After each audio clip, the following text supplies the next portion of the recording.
Einen wunderschönen guten Abend wünsche ich euch an dem heutigen Montag. Ja, jetzt sind wir schön in die neue Woche gestartet. Ich hoffe, ihr seid ähnlich gut in die Woche gestartet, wie ich das bin. Bei mir ist jetzt seit Samstagabend eigentlich so nichts mehr passiert. Jetzt muss ich mal hier Trainingspunkte. So. Und jo, das Wetter war ja heute eigentlich, naja, also an für sich ganz gut, aber es hat zwischendurch auch ein bisschen geregnet, aber das ist nicht so weiter tragisch. Ist ja auch nicht verkehrt, wenn es mal nur ein bisschen regnet. Am Ende des Tages war das auch nur 3 Tropfen. Und jo, wir sind hier beim letzten Mal, also am Samstag, in dieser unheimlich schönen Kristallhöhle stehen geblieben. Das heißt, hier geht es heute auch weiter. Und da müssen wir halt mal gucken, insbesondere was wir da unten mit dem Schmetterling machen. Den ich ja am liebsten direkt wegklatsche. Aber ich befürchte, wenn ich jetzt hier auf Krawall gebürstet bin, mache ich nichts, als hier der Abhang runter zu stürzen. Und das würde ich gern vermeiden wollen.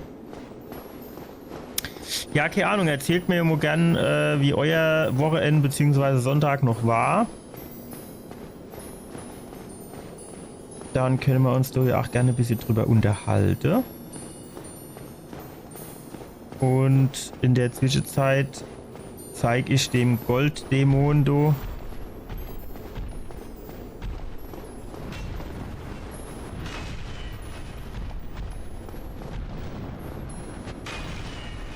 jawohl, tschüss. Depp. So, hätte jetzt normal was getroppt, was ich jetzt natürlich nicht bekommen habe.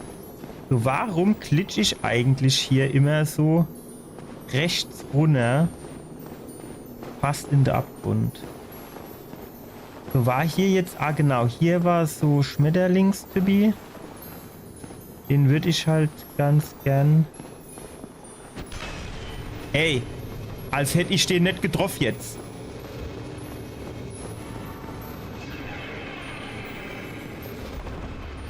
Wie ist denn das, wenn ich den jetzt quasi ignoriere?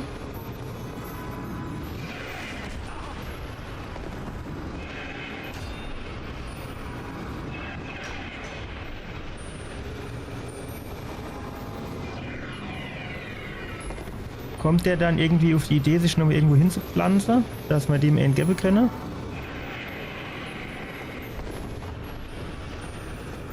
Aktuell sieht sie eher nicht danach aus, ne? Die Frage ist, müssen wir den klatschen oder tut der uns quasi einfach komplett ignorieren, wenn wir den auch ignorieren? Der macht schon ordentlich Schade, ne? Du hast jetzt eigentlich null Chance, in irgendeiner Form irgendwas gegen den zu machen, ne?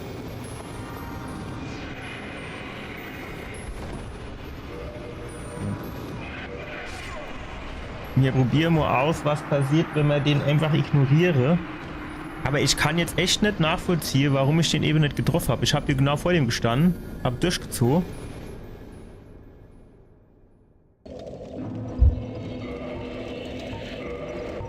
Rückblickend betrachtet wäre es natürlich auch clever gewesen, dieses Leuchtfeuer aufzuleveln, dass man 10 Flaschen kriege.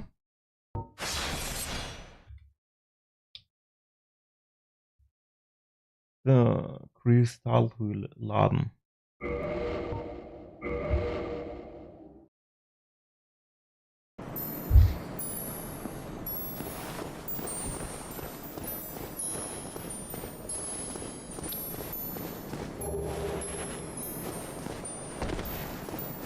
So, die Menschlichkeit hin wir als schon wieder.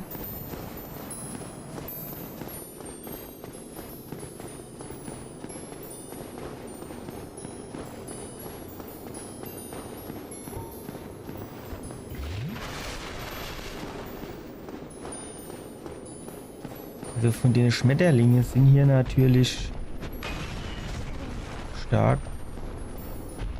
Ja, tschüss.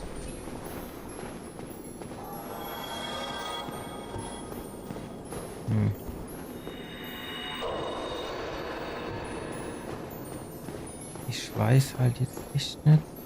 Ich meine, wir können den jetzt erstmal ignoriere. Das kämpfen wir jetzt erstmal nicht gegen den.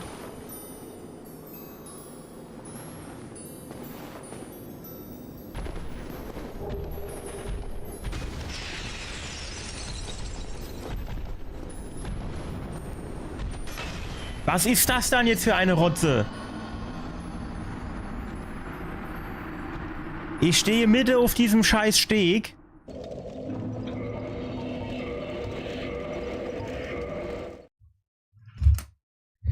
Also da muss ich echt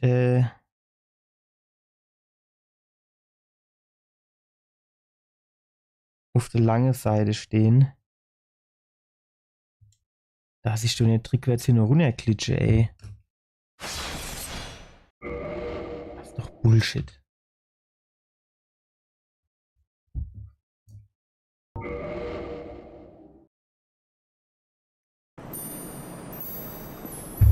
Ich habe jetzt heute, also ich hatte mir Ende November Dashcam fürs Auto gekauft.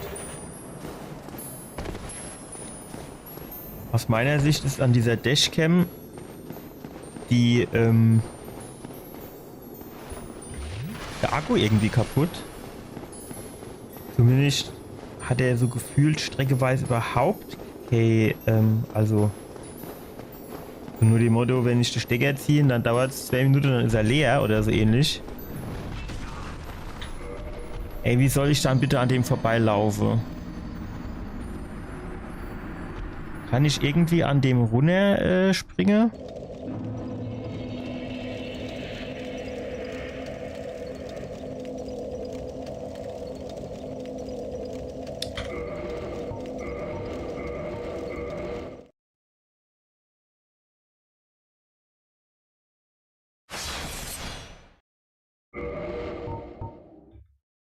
Laden.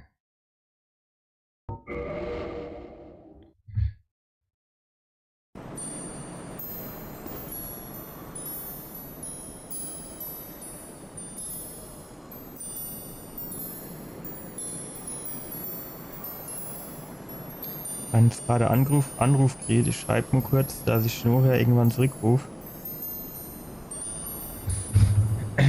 So.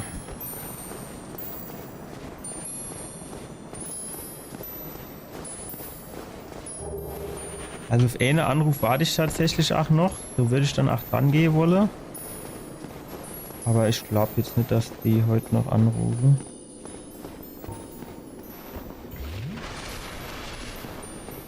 Und daher.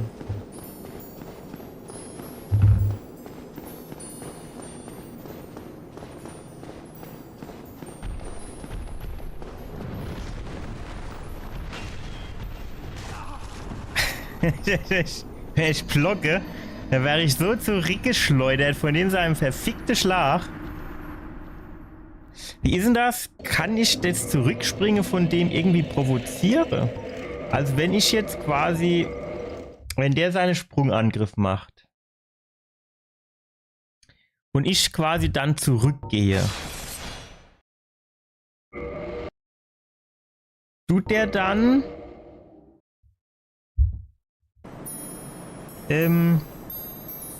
so zurückspringe, weil er Schiss vor meiner riesen Keule hat?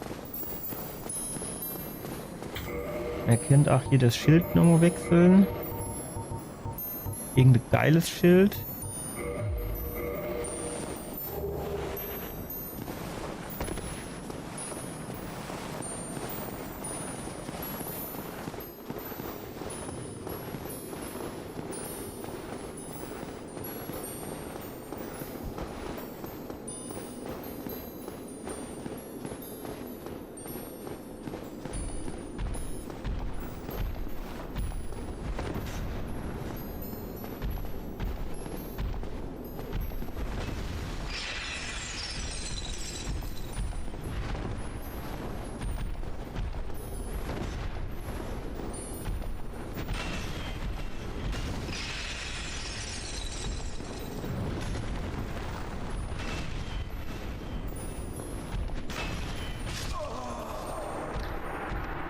Wann triggert denn das Zurückspringen?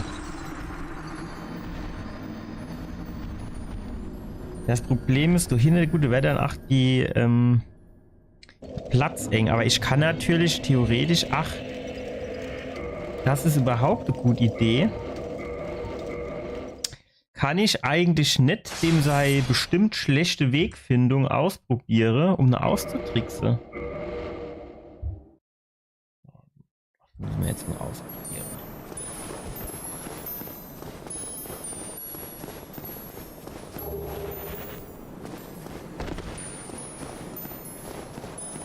Und zwar, wenn ich jetzt hier, jetzt mischt man nur grob sich behalle, wo das dann ist.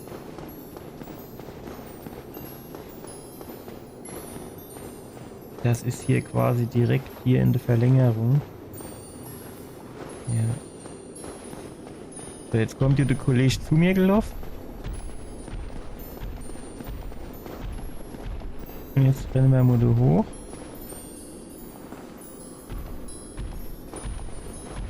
Und hier rüber.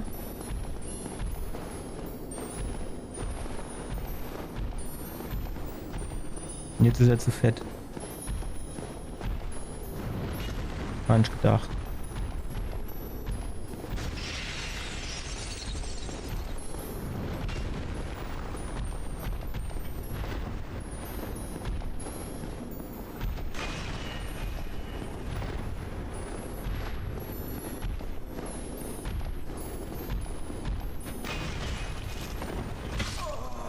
Aber das ist eine gute Idee. Wir gehen einfach zurück hier hoch. So können wir zumindest nicht so einfach runterfallen. Das ist ja dann auch schon nur Fortschritt, würde ich sagen.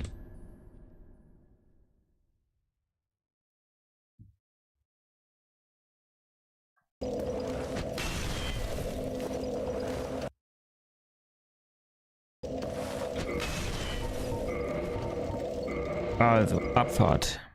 Auf ein neues.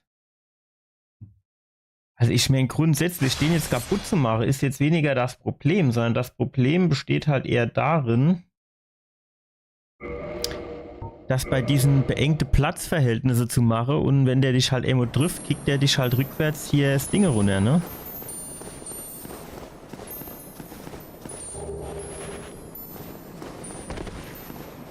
Das ist halt echt so ein bisschen,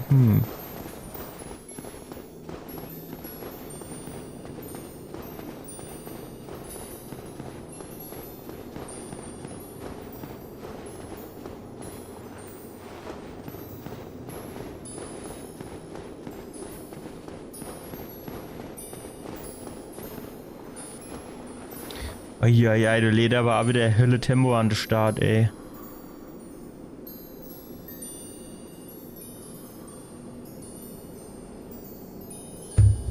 Ob der heute noch mal ankommt?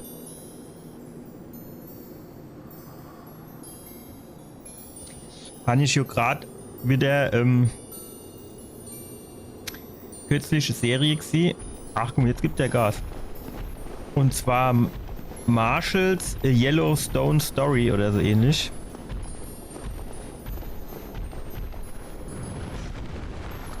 Und wie haben sie gesagt hier, also die Spezialeinheit haben wir schon öfters in irgendwelchen Filmen und Serien gesehen.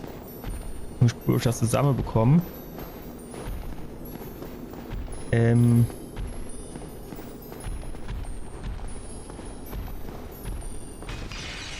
Irgendwie langsam ist sie, ne, ist sicher ist langsam und langsam ist schnell oder so irgendwie.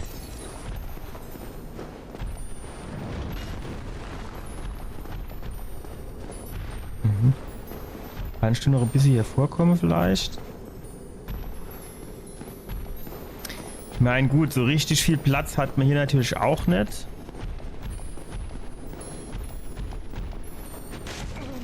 Ach ja.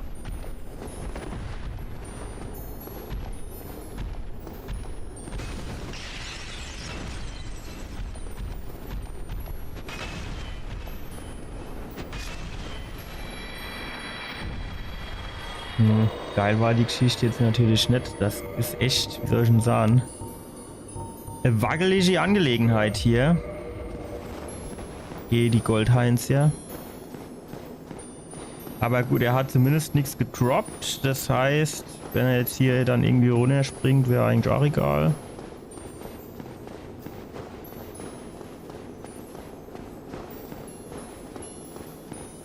Den Kollegen... Oh, ignorieren wir. Den da unten können wir nicht ignorieren. Wir können aber, wenn wir den getriggert haben, können wir hier hochladen. Fragt sich nur wohin.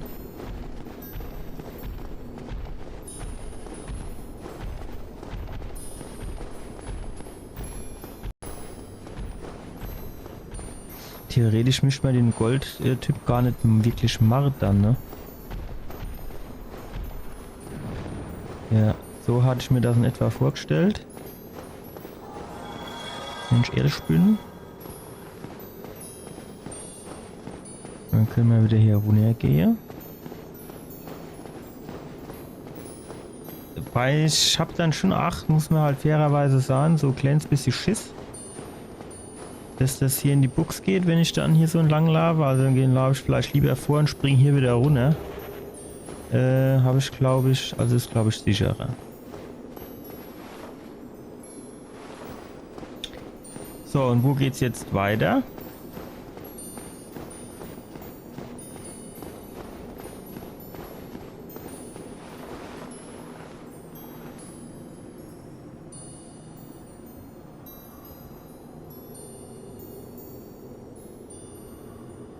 Ich kann halt hier zurückgehen.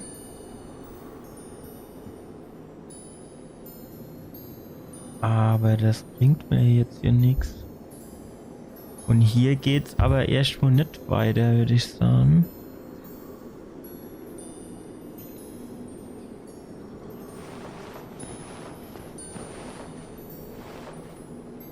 Ich könnte jetzt hier wieder zurück.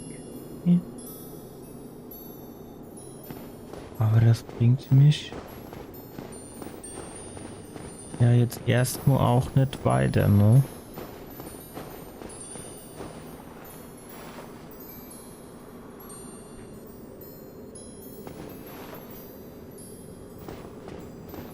Hier ist aber auch nirgends was, wo ich sagen würde, ah ja, pass auf, guck, hier geht's weiter.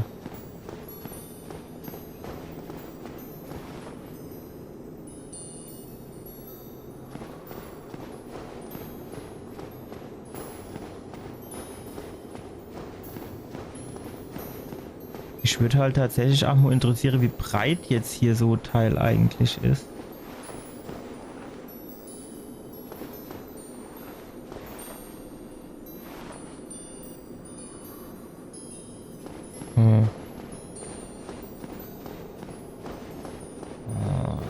Also ich kann jetzt hier vor. Aber das bringt mich jetzt auch erst nur nicht weiter, ne?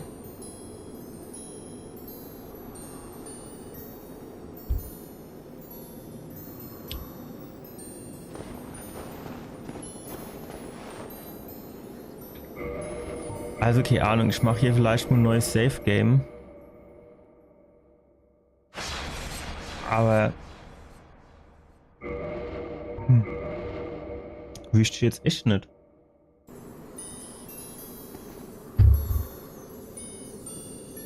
Wo es hier weitergeht.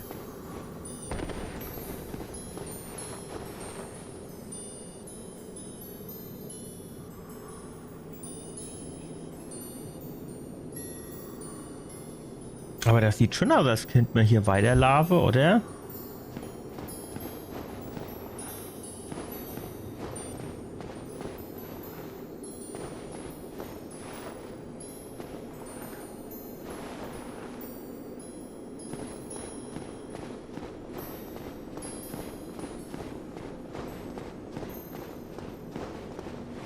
Schon ein gewisses Risiko gegeben, dass man hier abschmiert. Wenn man ganz ehrlich ist.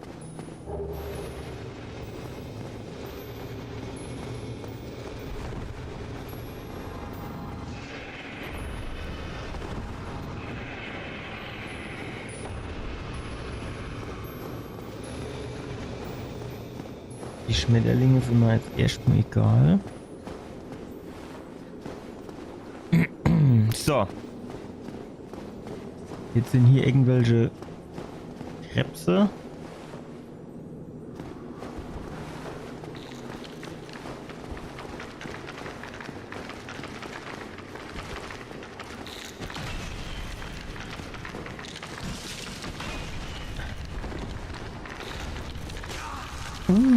Das hat drin gezappt, ne?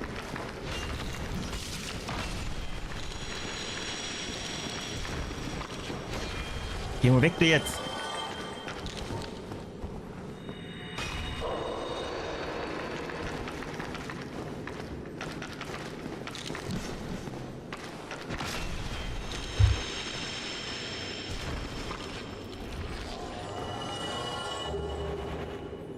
Läuterungsstein, ja gut, brauche ich jetzt zumindest aktuell noch nicht. Jetzt sind wir hier durch, das heißt, da können wir die 2 Golddinger, können wir anklicken. Ich habe nur jetzt so ein bisschen die Hoffnung, dass wir trotzdem nachher noch irgendwie so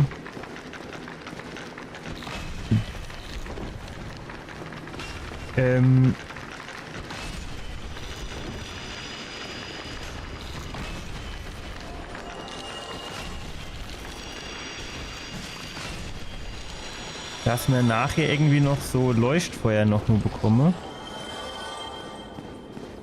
Wäre ganz geil, wenn ich ehrlich bin.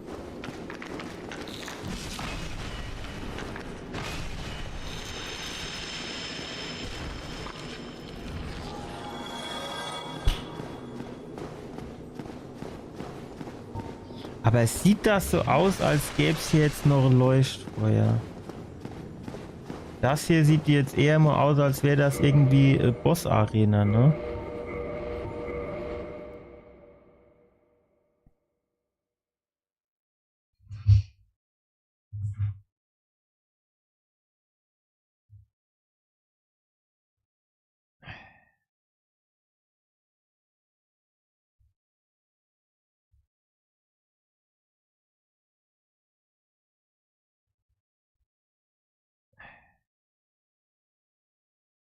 So, jetzt schreibe ich mir mal gerade auf, was wir mit den Goldtypen machen.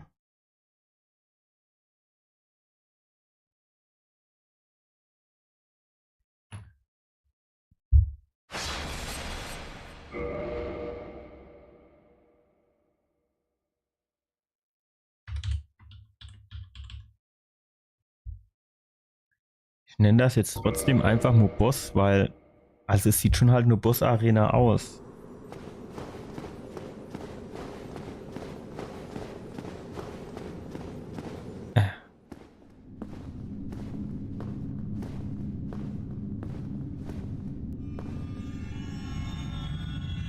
Ist das dieser Skorpion oder was das ist mit diesem Schwanz? Der war auch irgendwie aus Kristall, meine ich. Ja, oder der Drache oder was es war. Der sich immer im Kreis dreht oder so irgendwie war das.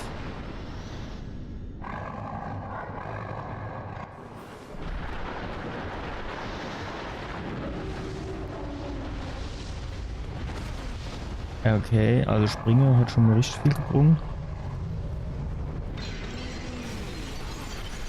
Okay, damit habe ich jetzt tatsächlich nicht gerechnet. Auf mehrerlei Hinsicht habe ich damit jetzt nicht gerechnet. Ich habe irgendwie gedacht, das wird irgendwie reichen, wenn man so rund läuft, irgendwo im Kreis. Aber ich finde das jetzt irgendwie schon ein bisschen assi.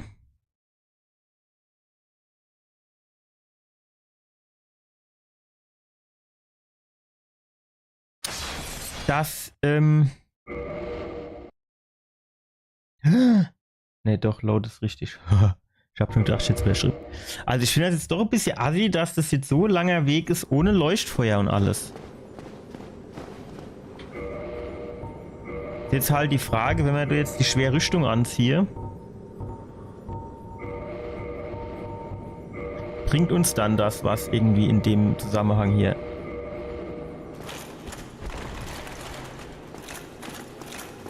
Oder nicht? Wahrscheinlich eher nicht, ne?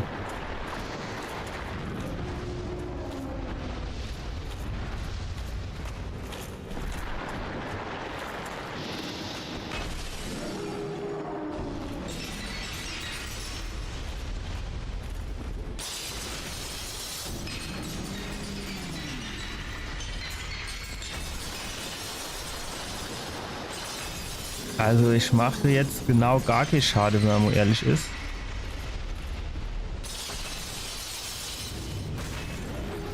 Also so richtig gar keine.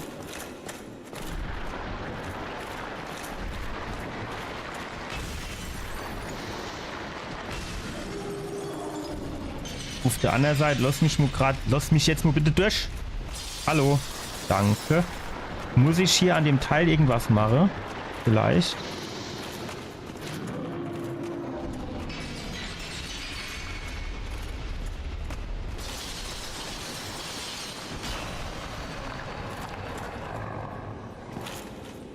Weiß nicht so genau.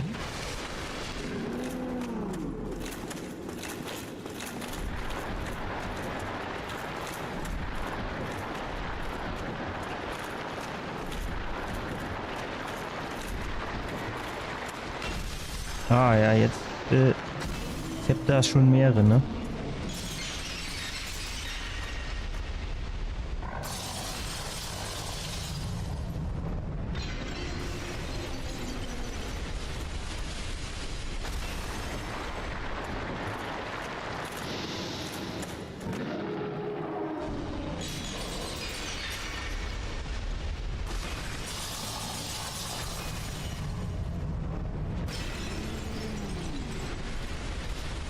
Ich sehe nichts, aber vielleicht müssen wir ja auch gar nichts sehen.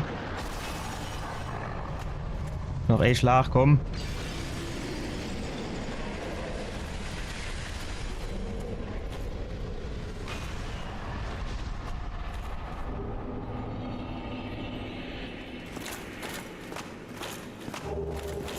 Schön, ein Leuchtfeuer.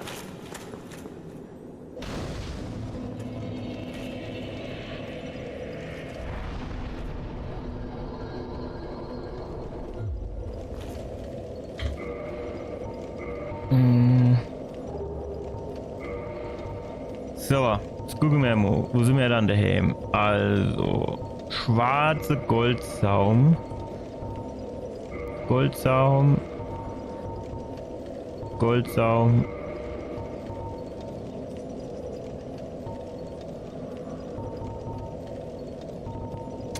Dieses Paladin-Ding, kann das was? Ja, wenn man als Pferd ein Paladin nur Rüstung. Also es ist echt mal nichts Besonderes, ne?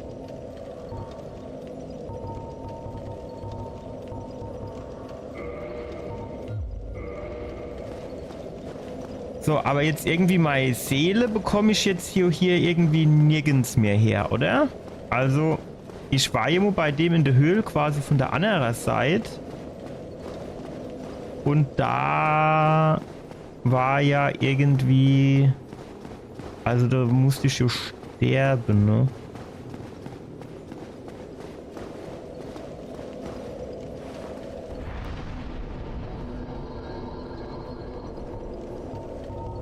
Teleportieren, wo können wir da hin? Archiv des Herzogs.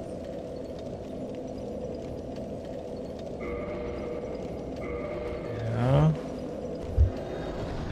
Mal gucken.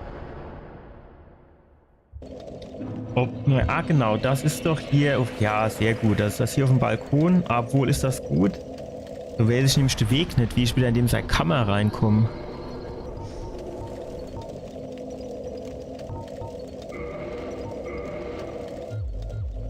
So, 5000, das könnten wir irgendwie noch hinbekommen.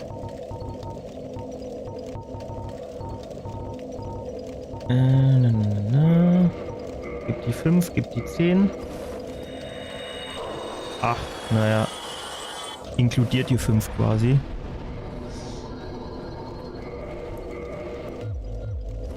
Sehr schön. So, jetzt müssten wir nur mal gucken. Also wahrscheinlich muss man ja hier irgendwie die Treppe hoch. Schätze ich mal. Ja, auf dem Weg.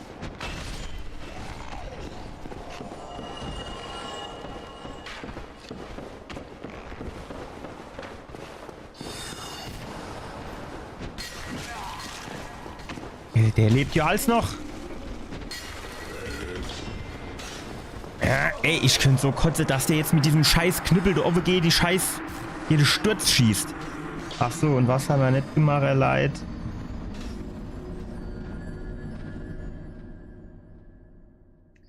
Wir haben kein Safe Game angelegt.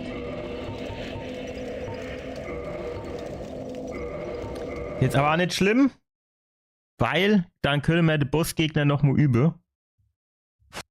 Wir wissen jetzt genau, wie man machen müsse. Apropos, das schreibe ich mir noch auf. Boss, also Havels Rüstung. Und Knüppel. Dann hinten Stab kaputt. Und dann einfach drauf.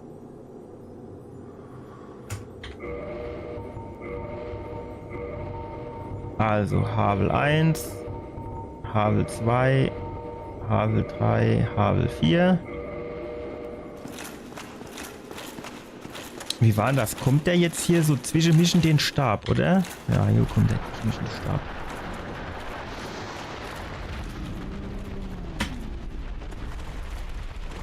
Doch nicht. Hä? Ah, ich war auf der richtigen Seite. Der war nur hinter mir. Wie ist denn das passiert?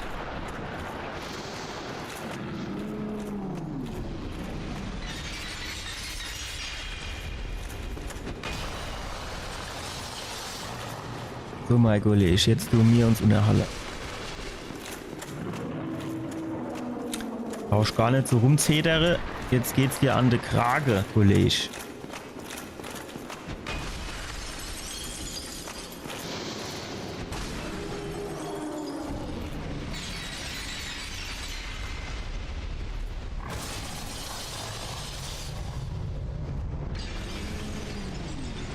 Ja, mit denen 3 Stacheln brauchst du mir nicht zu kommen, das bringt dir genau gar nichts. Oh, jetzt wird's eng, jetzt wird's eng, jetzt wird's eng. Ich habe halt, glaube ich, genau drin gestanden, ne? Aber es ist gut, dass wir wissen, dass wir schon direkt richtig stehen.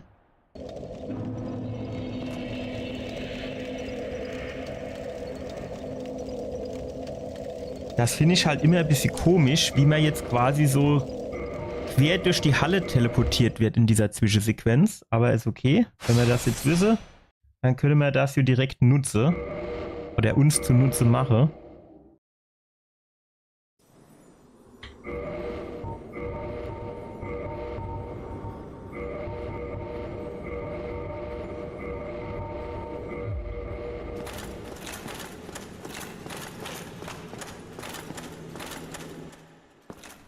Ach so, das sieht man jetzt, wie das Teil von hinten durchkommt. Ne? So macht es natürlich schon irgendwie Sinn, dass das hinter mir ist. Habe ich quasi wieder zu Unrecht mich beschwert. Ist dann durch hinten mit dem riesigen Schwanz. Ich habe gedacht, den kennt man auch irgendwie abkloppe. Ajo. Wie man jetzt sieht, wie das Ding mich aus der Luft rausgekickt hat. Geil. Wirklich geil, ey.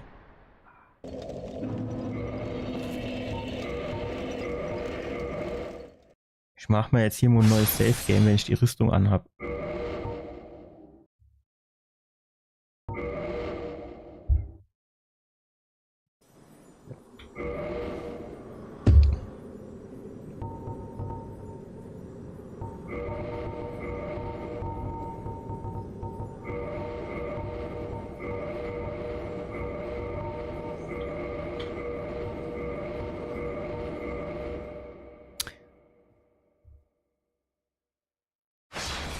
So. Replays. Jawohl. Okay. Fortfahren.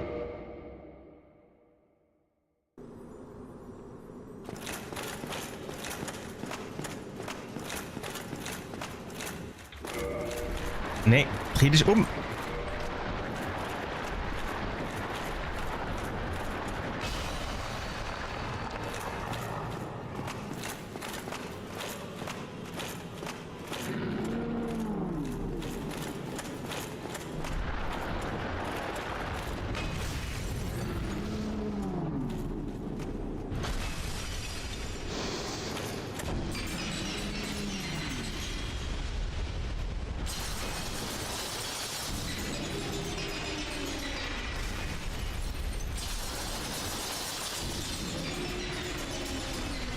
Also im Grunde genommen müssen wir hier nur nah an seinen Bauch rangehen.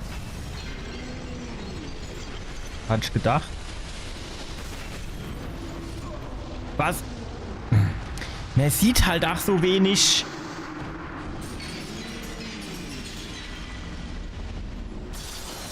Aber ich finde das jetzt schon wieder komisch, dass die erste Treime, wo er die Stachel aus dem Boden gemacht hat, hat er mich nicht getroffen, wenn ich nah am Bauch dran war.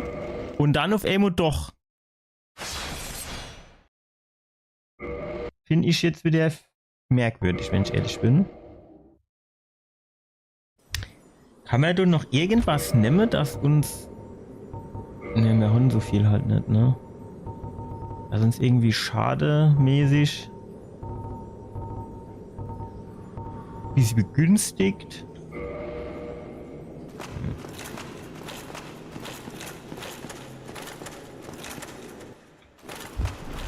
Theoretisch könnte man natürlich nur noch überlegen, ob man das Schild in der Anschlag nehme. Dass man quasi so, dann, wenn er uns dann von der Tentakel her trifft, nimmt wenigstens vielleicht nicht so viel Schade.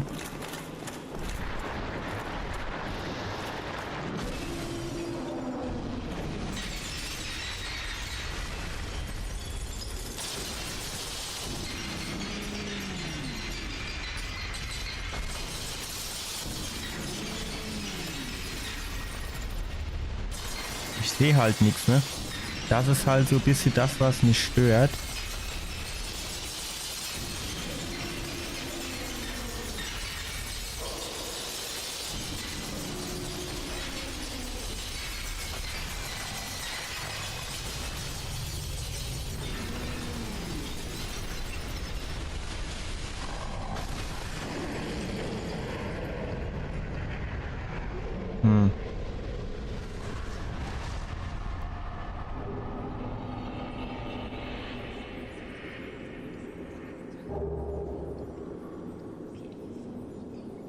Da an Bauch müssen wir.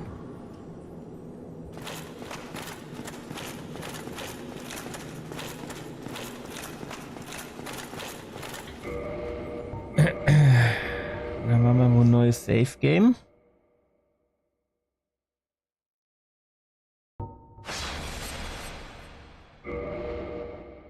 Import umbenennen. Rename.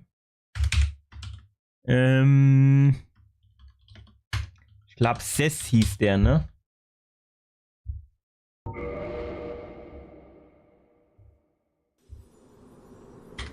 So, wenn wir jetzt eh schon mal hier sind, dann können wir hier noch ein paar Seele poppen.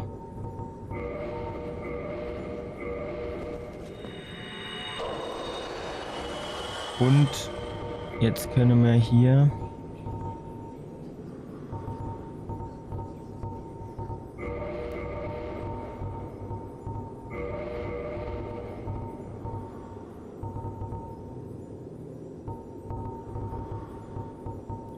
Hier haben wir es doch. Hier sind halt die Palatin-Gamasche, sieht schon auch ganz cool aus halt, ne?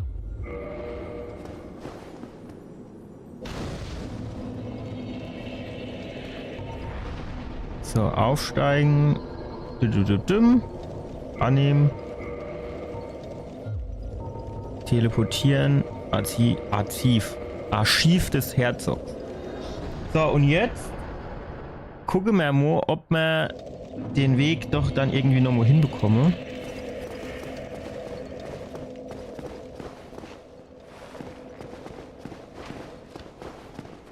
Dann gehen wir die ganze Sache halt ein bisschen langsamer an.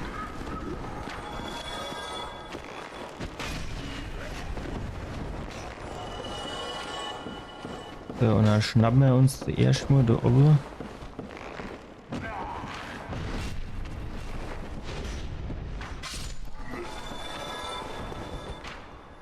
Wo ist dann der? Der steht da unten auf dem Ding, ne? Scheiße. Komme ich jetzt ohne dran.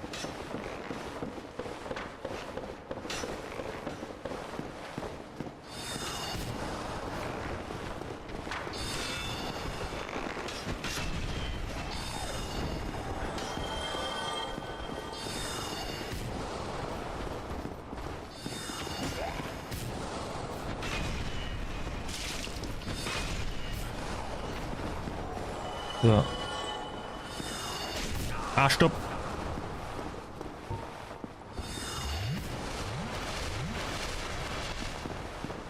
Nee, warte.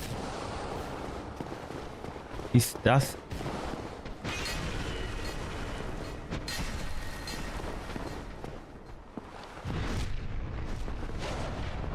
So, hier müsste doch dann irgendwo dieser Aufzug sein.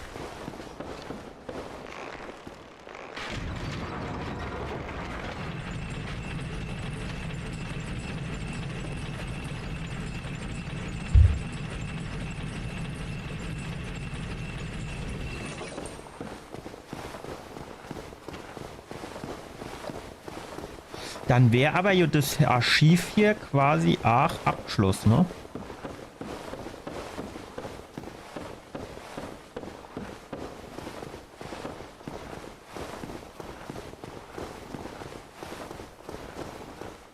Aha. Was sehen meine verträumten Augen denn da?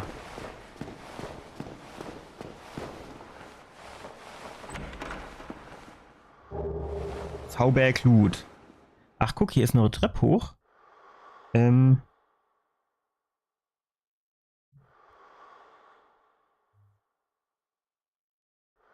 Zurück zu ursprünglicher Boss Arena.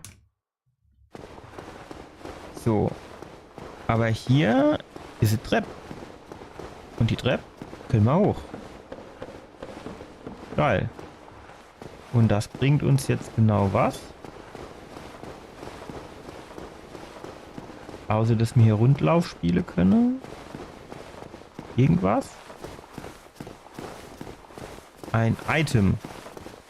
Ist geil, ne? Wie man wieder... Ah ne, da hinten war auch noch Aufgang. Ich wollte gerade sagen, wie man jetzt... Ach, wieder genau in die falsche Richtung laufen konnte. Ja, aber mehr nicht. Das ist natürlich auch wieder sehr... wie soll ich denn sagen? Ernüchternd.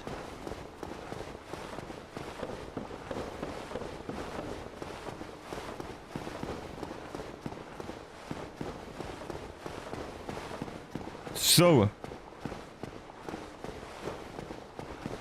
Jetzt könnten wir uns mal überlegen, während wir jetzt hier runterlaufen wieder ans Leuchtfeuer, was jetzt ein gutes Gebiet wäre, um weiterzumachen.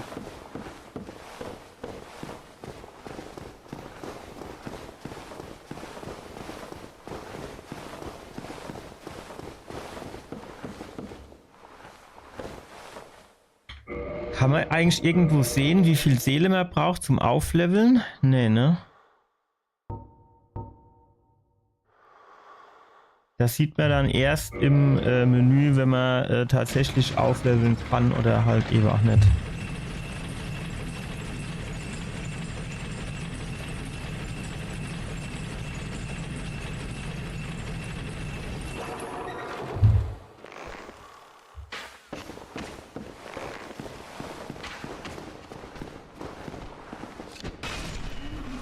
So.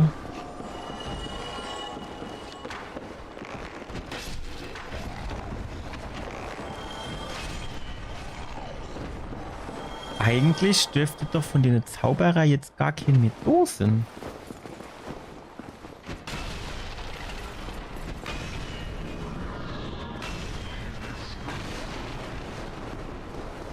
Hm.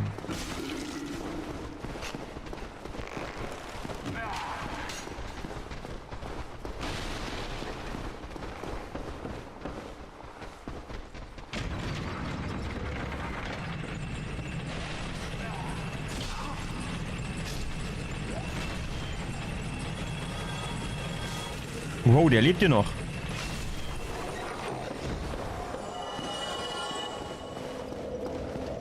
So. Aufsteigen brauchen wir... Ja gut, aber das eine Level kriegen wir jetzt auch noch irgendwie hin.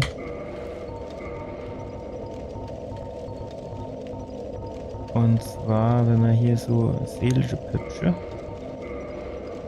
Gibt der Spaß? 10.000 läuft. Aufsteigen 29. Schadenfreuds. So, wo teleportieren wir uns dann jetzt hin?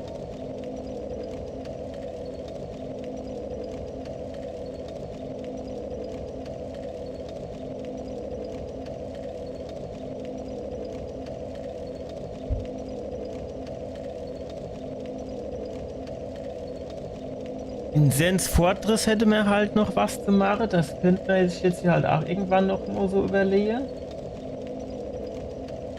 Ash Lake, Valley of Drake.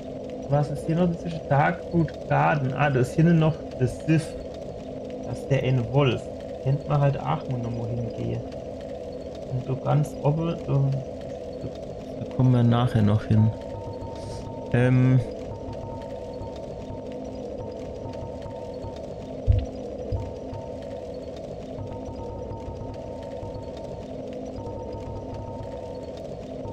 Wie heißt dann das Leuchtfeuer beim André? Da kann man sich doch bestimmt auch hin teleportieren, oder nicht? Finstermond. Was ist es? Finstermondgrab?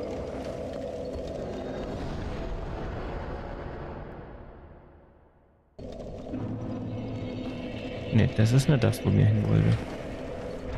Welche, jetzt gibt's hier in Anor Londo, kann ich dich an jedes verfickte Leuchtfeuer teleportieren. Gemeinde der Untoten, das könnte es auch sein. Aber dann in anderen Gebieten gibt es gar kein Leuchtfeuer, wo du dich hin teleportieren kannst. Zumindest kein sinnvolles. Ja, da ist ja doch der André. So, jetzt gehen wir zuerst mal zum André und dann tun wir uns zu allererst mal ein paar Pfeile organisieren. Ja, kriegst du.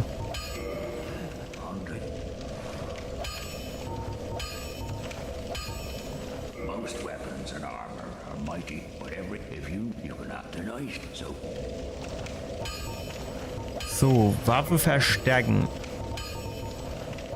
Können wir eigentlich unser Claymore, das konnten wir doch auch irgendwie auf plus 15 machen, oder nicht?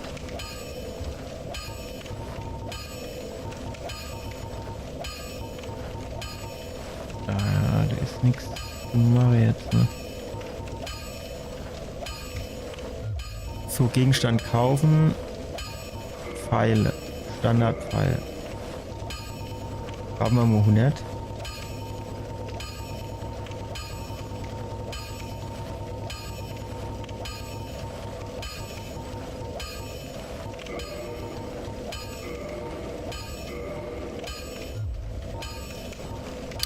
Dann Ausrüstung reparieren, Claymore, Fahrenzahn, Langbogen, Schild, das kann man auch investieren hier, ne? Ach guck, das ist jetzt aber doch ein bisschen mehr ramponiert gewesen, also jetzt noch immer nicht viel, denke ich, aber immerhin. Für jetzt Rüstung verstärken kann man auch. Man könnte ja auch mal überlegen. Paladins Sack. Gargoyle, Silberritter. Ne, sowohl der Habe als auch diese Steinrüstung kann ich, so wie es aussieht, beide nicht reparieren. Das ist schade. So, Ausrüstung reparieren, das haben wir eben gemacht. Waffe verstärken, können wir auch nichts machen, haben wir angeguckt.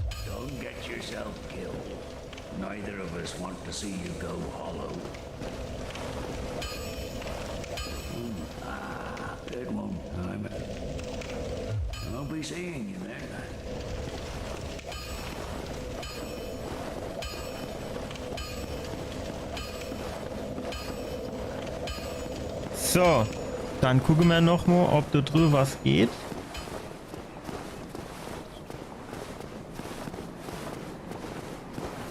Wobei dieser Reißzahn, den ich jetzt hier habe, oder wie der heißt, der Drachenzahn, der skaliert halt ja eigentlich nur auf Stärke. Das heißt, dass wir jetzt in Beweglichkeit gedingenst haben, skaliert haben, das bringt uns an der Stelle natürlich genau gar nichts, ne?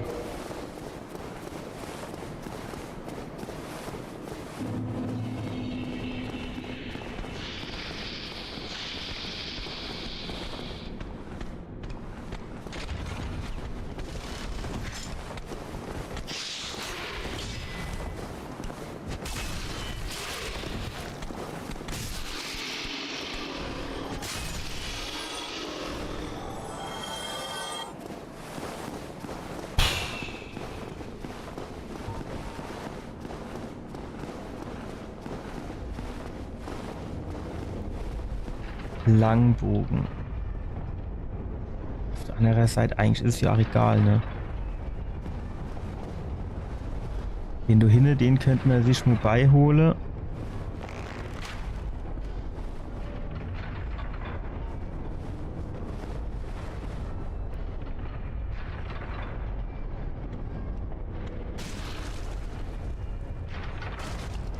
So. Hier ist was.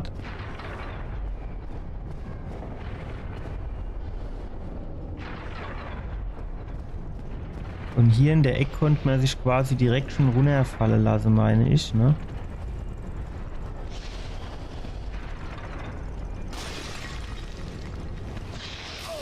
Au.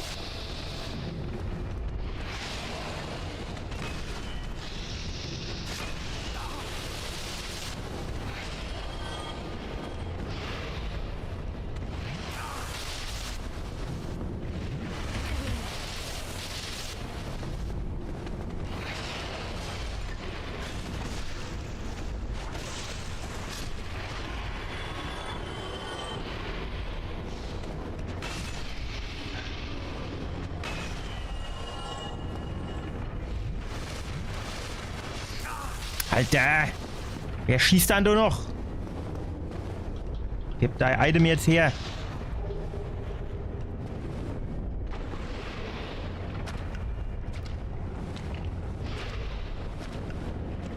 So. Jetzt ist die Frage, wie wir da hinten mit dem Kollegen... Oh, stopp mal. Was wird denn da auf mich geschossen?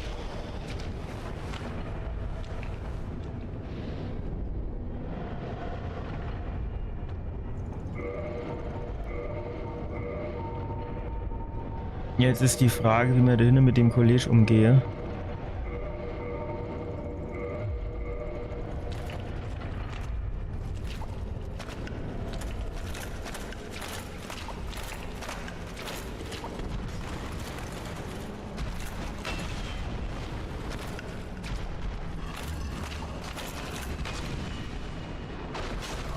Ach, ich hab's Schild rausgeholt und alles und trotzdem verkackt.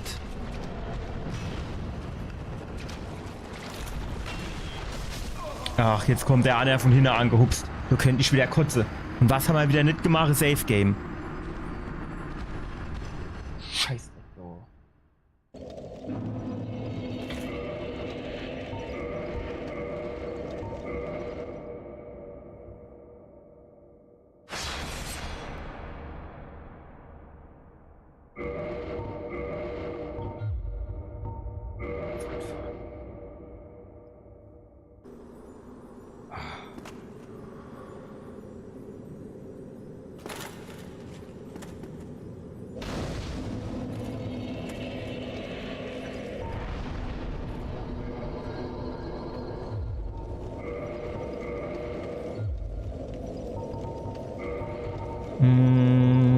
Hier das.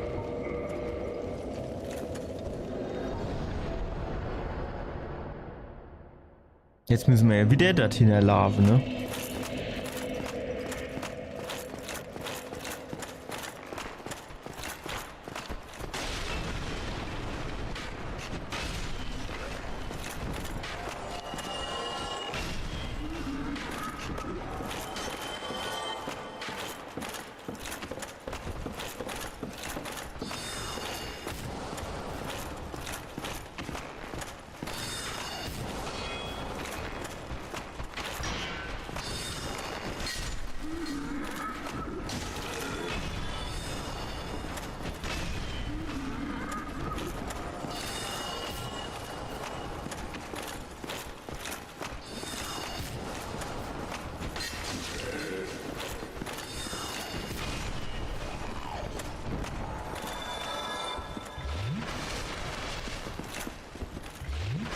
Ich glaube jetzt rechts um die Ecke war schon direkt der Aufzug.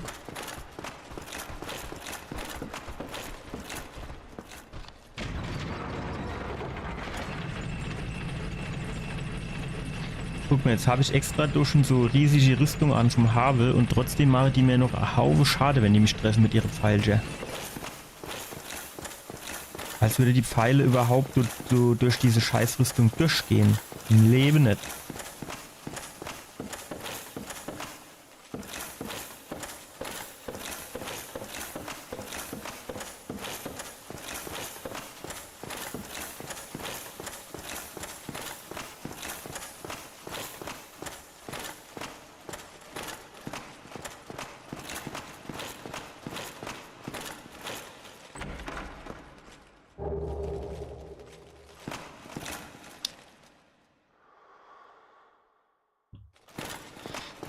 Das sieht man jetzt wieder nicht von hier unten, ne?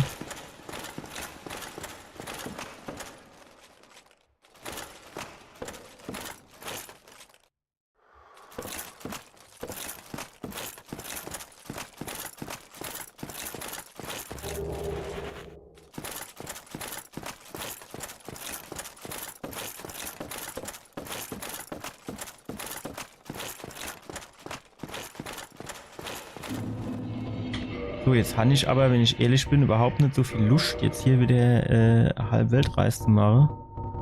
Nimm mir einfach so Oschierische Heimkehrknoche und fertig.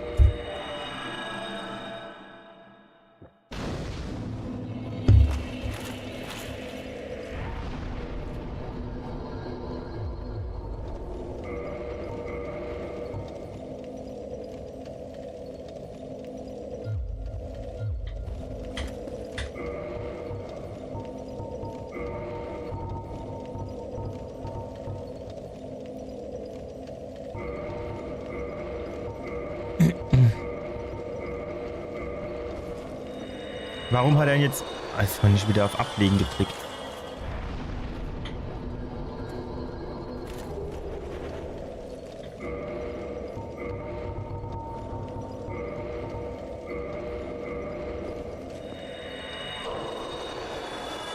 Warum 10.000 jetzt?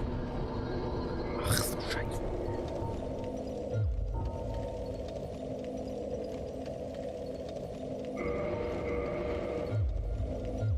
Ne, warte, ich wollte mich schon teleportieren. Und zwar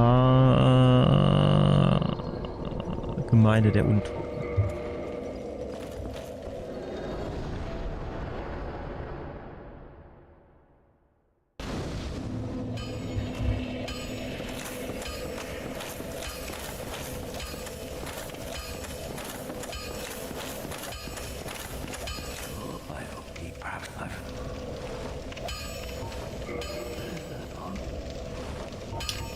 So, Gegenstand kaufen, auf ein neues. Lass mich mal hier einfach ingeben kenne, 100 und gut wär's, ey.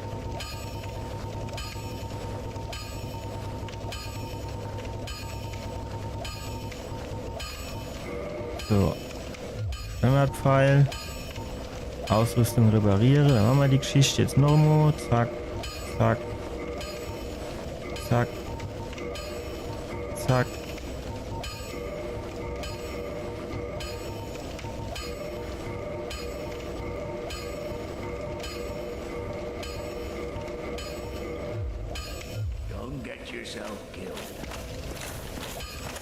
So, Nuff.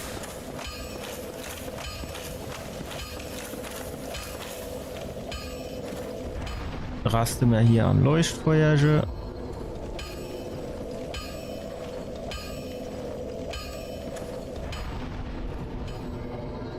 Entfahren. Warum habe ich denn jetzt auf einmal wieder 44 Menschlichkeit? Ach, weil ich die Seele und so das in gesammelt habe, ne?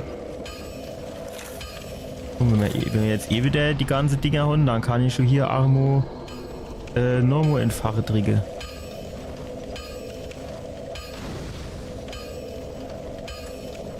Kann man da noch 15 kriegen wir noch 20 von den Dingen.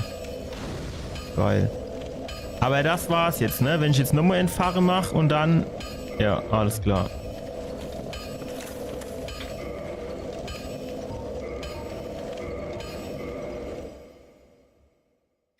So, haben wir jetzt hier Sens Fortress.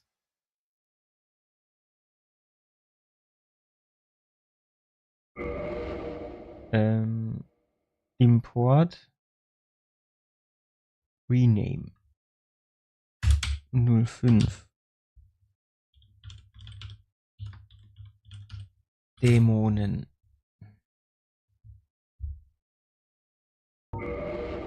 Das ist halt echt eine extrem dumme Stelle, muss man sagen.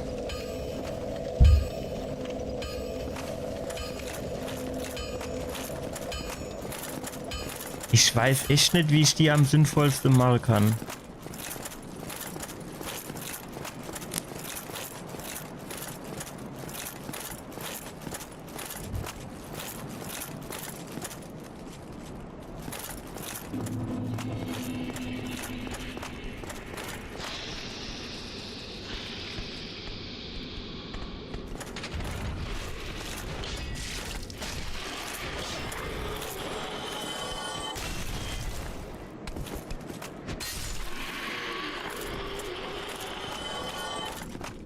Easy.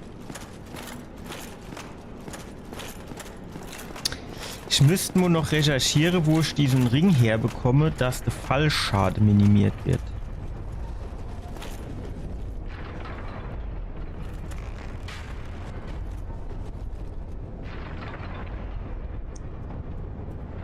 Das wäre mir tatsächlich noch interessant.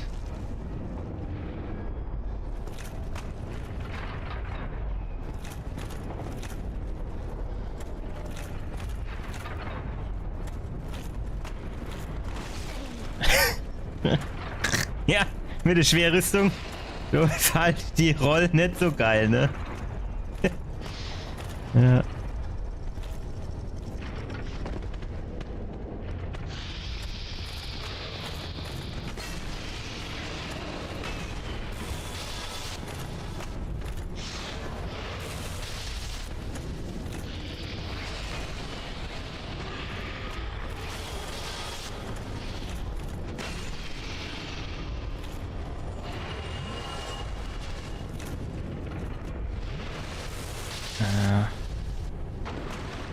Aber ich war mir nicht sicher, ob ich bei dem Sprung hier runter was abgezogen bekomme.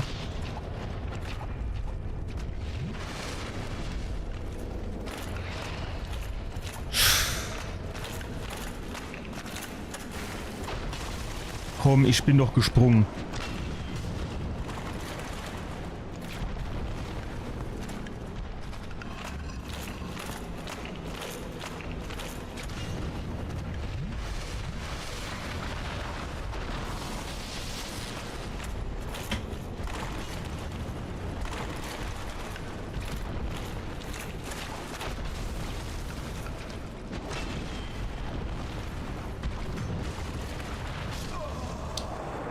Ja, da ist er halt so behäbig, weißt du, kannst den ganzen Dinger nicht ausweichen. Ist halt auch echt die Frage, ob du nicht eher dann doch leichtere Rüstung nimmst und dann hoffentlich Cash-Schade kriegst. Also weil du dann halt ausweichen kannst. Ein bisschen agiler bist.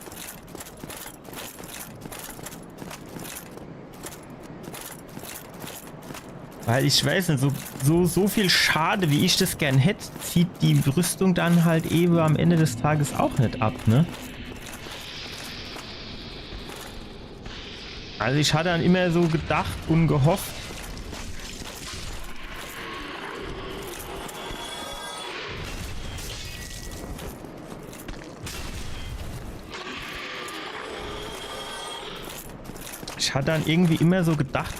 naja, guck, du kriegst ja quasi kein Schade, wenn du die Scheißrüstung anhast, aber so ist es ja nicht.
So, hier machen wir jetzt mal ein neues Save Game.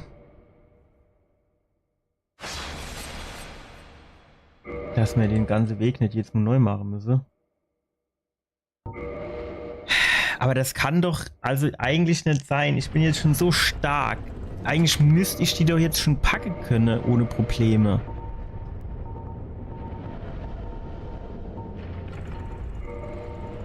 Oder nicht?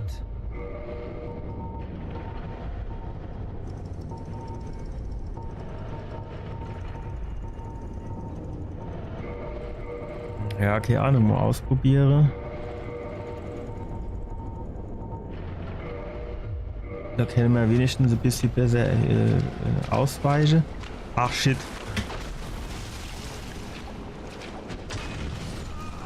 Ich hab vergessen zu laden. Ich stepp. Nein! Ah, und jetzt habe ich ja das Safe Game überschrieben. Ich bin aber auch ein Depp.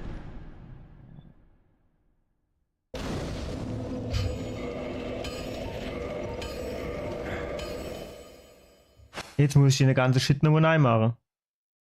Ich bin so kotze.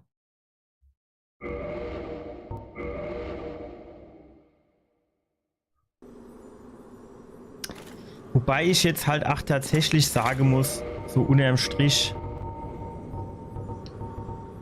ich fühle mich halt dort noch nach wie vor noch immer nicht wohl. Das muss man halt einfach sagen. Und da ist halt schon die Frage, also wann soll ich dann die 2 Steppe machen? Und vor allem wie?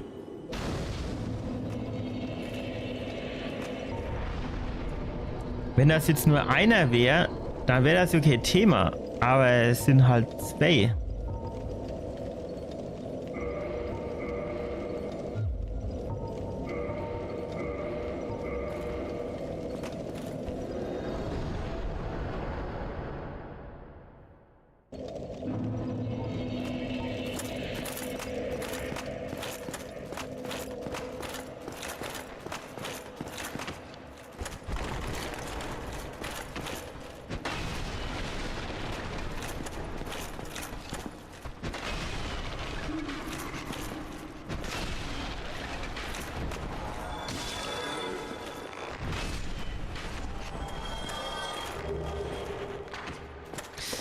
Konnte man nicht irgendwo 8 Gegenstände verkaufen?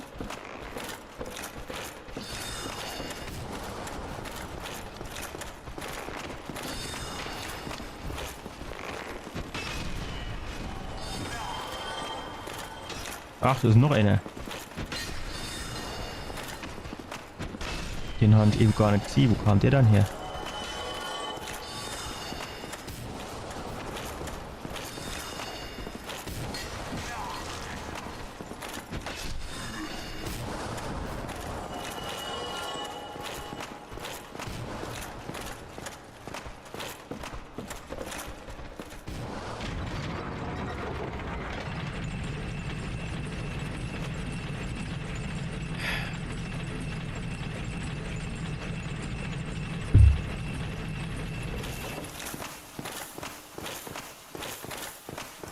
Mal gespannt, wie lange ich oder wie oft ich diese Passage hier noch spielen muss.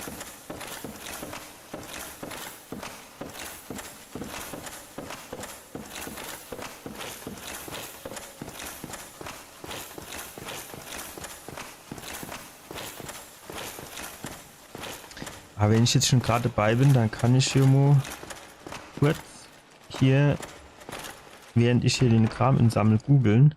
DS1 Ring Fallschaden.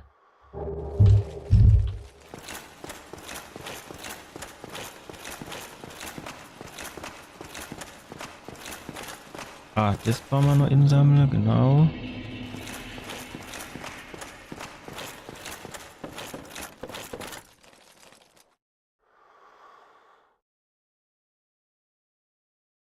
Oh, gibt's nicht. Gibt kein Ring, der Fallschade verringert. Ich hab gedacht, du gäb's irgendwie so komischer Eisenring, der das macht.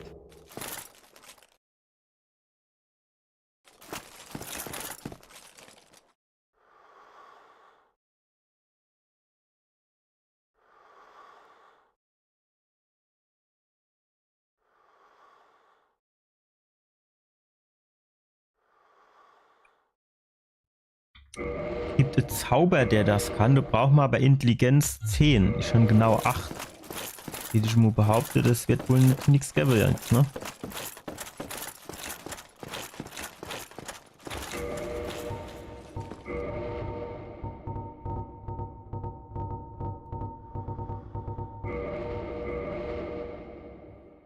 Das gibt dann wohl nichts.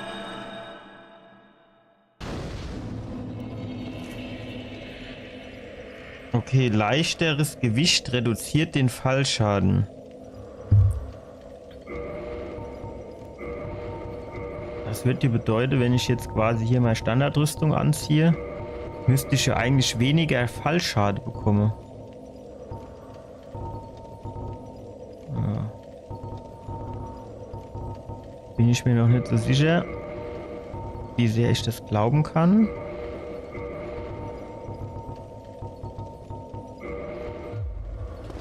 Aber schauen wir mal. Hier, gemeint der Untote.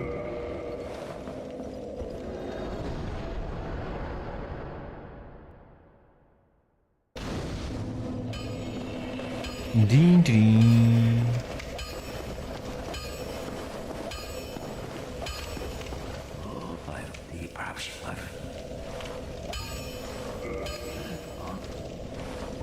So, reparieren, abbrechen.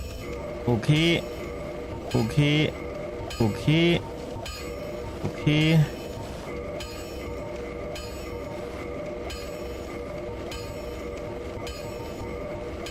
Warum geht der eigentlich standardmäßig auf Abbrechen, wenn ich hier drauf drücke? Also wenn ich da drauf drücke, kann man ja erstmal davon ausgehen, dass ich das auch tatsächlich machen wollte. Ah, stopp, Pfeile. Wichtig zu vergessen. Gegenstand kaufen, Pfeil, Standardpfeil.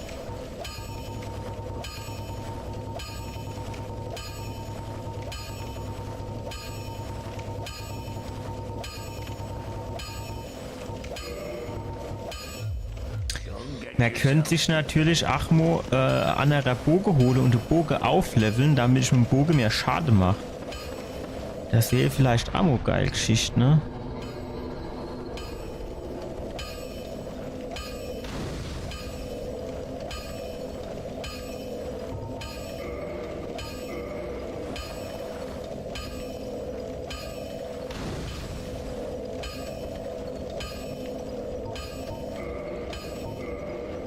Was halt auch ganz geil ist, dass jetzt hier bei diesem Entfache das Feuer größer wird. Ist schon auch ganz cool. Nein! Ich wollte noch irgendwo aufleveln. Aufsteigen. Ich würde die Beweglichkeit gerne auf 30 machen und dann würde ich noch mal bis 40 Vitalität machen. So ein bisschen in der Hoffnung, dass wir dann hier noch mal ein bisschen mehr aushalle und so. Da könnte man theoretisch irgendwann noch ein bisschen Kondition machen.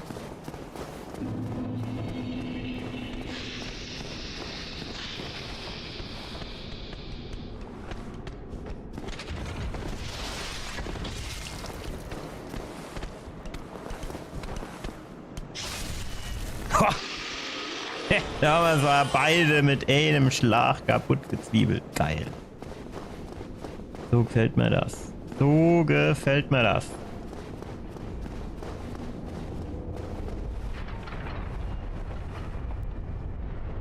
Jetzt würde ich tatsächlich, der geht mir nämlich schon die meiste Zeit geil auf den Sack.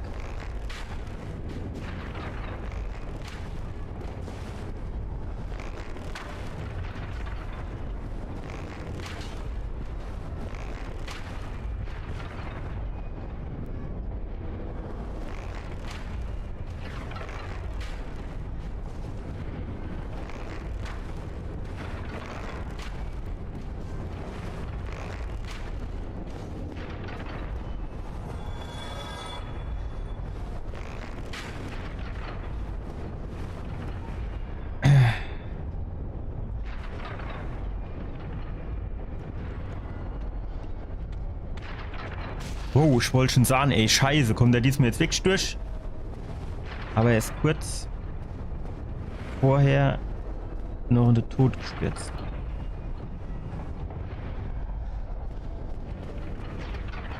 So, dann haben wir hier vorne noch Piano. Gucken wir mal, kriegen wir jetzt weniger Fallschade. Naja. Also das ist auch eher theoretischer Natur mit dem weniger Fallschade.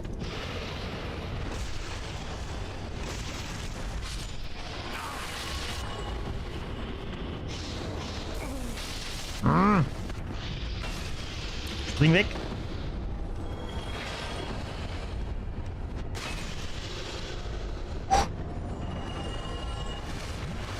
War jetzt schon ein bisschen knapp, wenn ich ehrlich bin. So, jetzt aber neues Safe Game anlegen.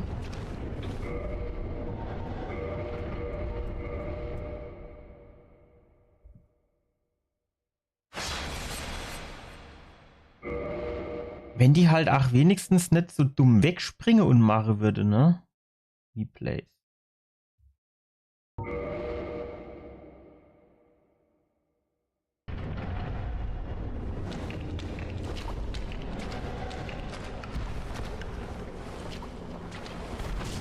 Ja, ich bin doch gesprungen. Ja, ach, zu früh gesprungen. Ich will nicht immer wegspringen, det.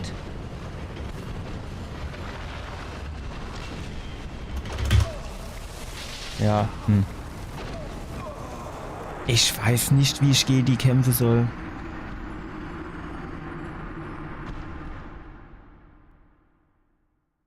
Wenn der stehen bleiben wird, wäre das ja machbar. Was sagt denn eigentlich mein Bogen?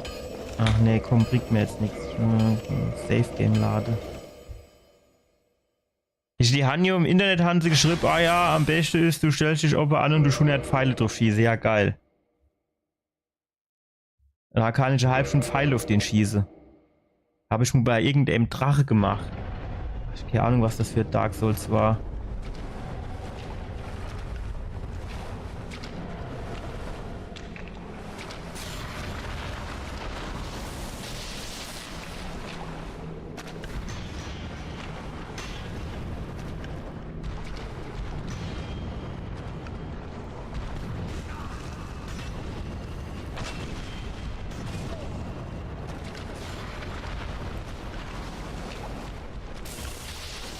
Irgendwie bin ich auch schon mal schneller gerannt, wenn ich ehrlich bin.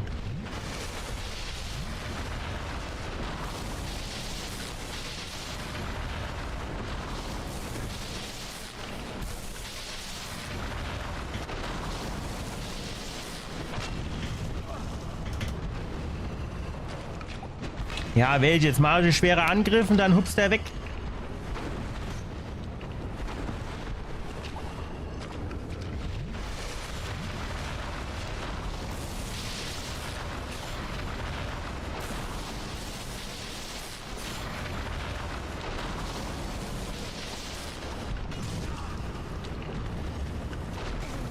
Ja, jetzt kommt der andere von hinten angehupst.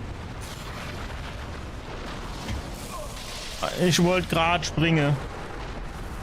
Ich mache so wenig Schade irgendwie. Ich habe gedacht, komm, ich habe eine 2 Mal getroffen.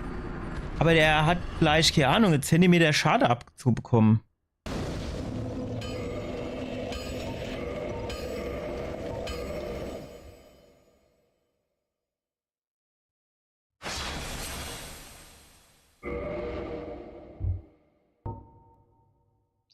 Ich hatte hier schon mal, glaube ich, versucht, mit dem Pfeil und Bogen auf den zu schießen, aber das war irgendwie auch nicht so geil.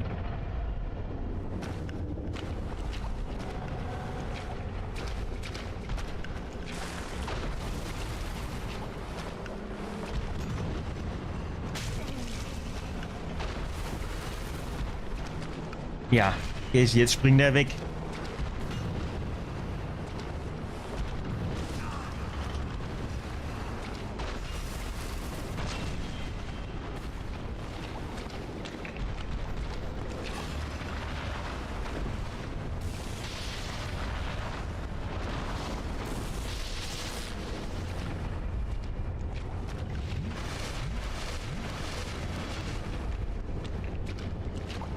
Aber warum rennt denn der nie? Das ist ja auch eher getrabt als gerannt.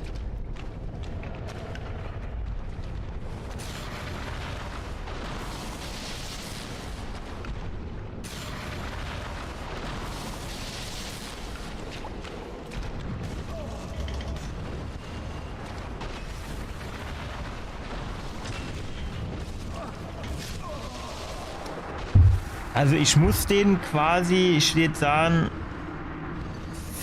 zwischen 5 und 6 Mal mit einem schweren Angriff treffe. Und das wäre jetzt okay, wenn ich den mit so einem Angriff staggern würde kurz. Aber mache ich nicht. So, und wenn wir da jetzt die Waffe wechseln, dann machen wir hier noch weniger Schade.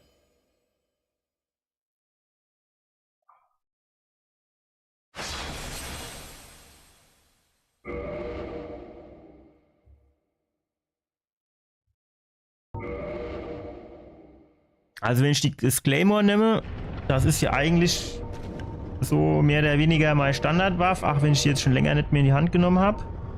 Weil ich da überall so komische Kristallgegner hatte.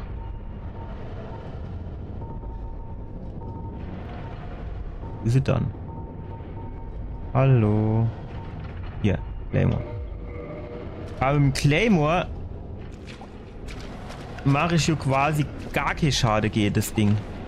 Oder sehr, sehr wenig.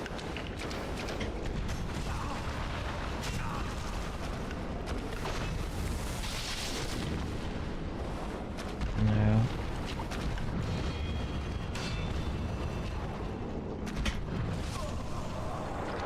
Du kannst ja hupse wie du willst, der du dich trotzdem ficke.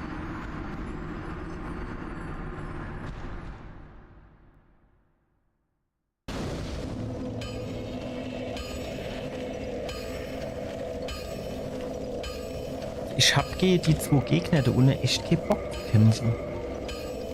Wenn wir die wenigstens irgendwie, wenn wir den rauslocken könnt aus dieser Ecke, aber das geht ja auch nicht.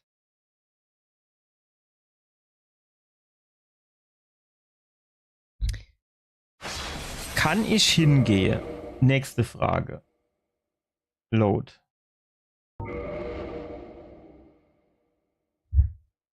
Probieren wir jetzt aus. Wir haben ja Zeit. Wenn wir so Ding noch haben. Ja, haben wir nicht mehr, ne? Köderschädel. Ne, haben wir nicht mehr. Sonst hätte ich so Köderschädel irgendwo in die Ecke geworfen. Und hätte gesagt, so welche hier links in die Ecke, in der Hoffnung, dass der andere hinten nicht getriggert wird oder davon. Der ist halt auch so weit weg, welche bis ich dort hingerannt bin. Kann er wieder zurückspringen, so einen Spaß machen, dann treffe ich ihn wieder nicht. Jetzt kommt er wieder nicht näher, weil er die ganze Zeit seine Blitzrots hier macht.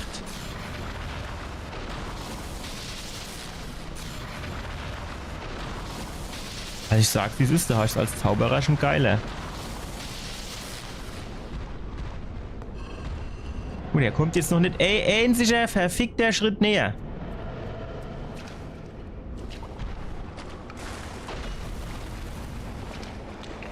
Ja.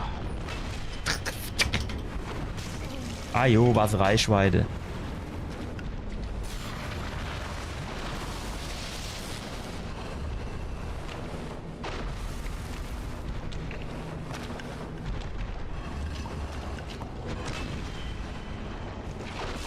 Ja, jetzt kommt der Aufspießer. Ich habe gedacht, das wäre ein normaler Angriff. Ich sehe nichts. Ich sehe nichts.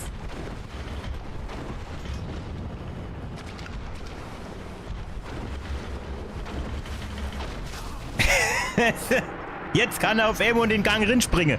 Die ganze Zeit will ich, dass er rinspringt, macht das nicht. Sonnenrüstung. Schnell kann ich halt immer nicht lesen.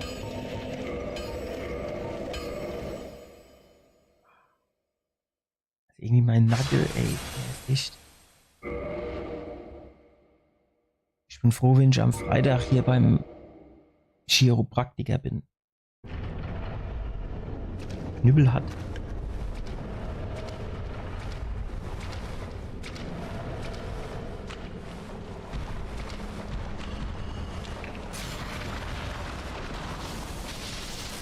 Das war eben eigentlich schon ganz geil, als er hier vorkommen ist, ne?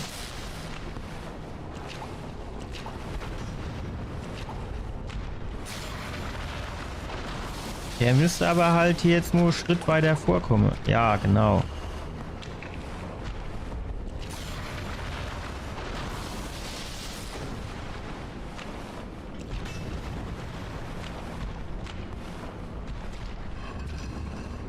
Ist er dann? Ah, hier. Jetzt geht er wieder zurück. Bleib hier.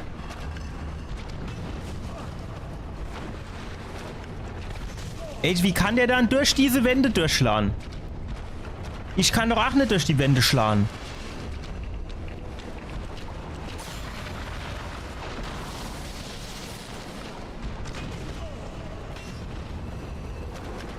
Ja, jetzt springt er wieder weg.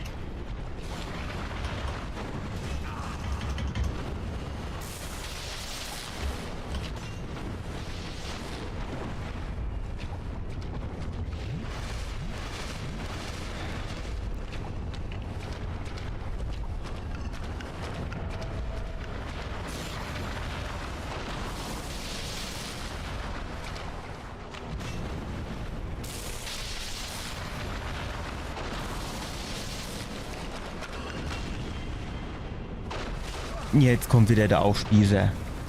Den sehe ich auch immer zu spät. Oder ich registriere es irgendwie zu spät.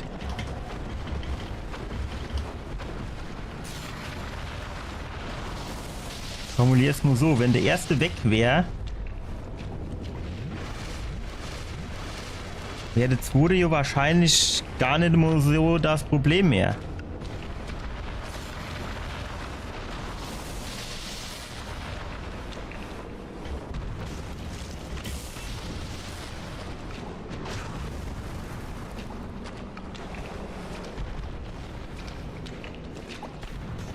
Oh, das war knapp.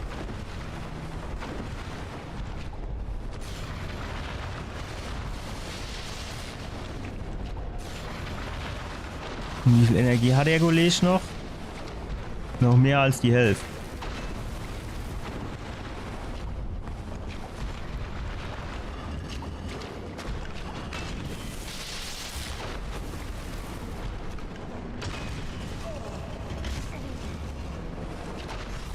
Ich sehe nichts. Ich komme nicht weg. Ja, komm ey. Welche zuerst klemmt er dich in der scheiß Eck in? Ja, dass du nicht wegkommst. Und wenn er dann endlich mal wegspringt, dann hast du nur Zentimeter Energie.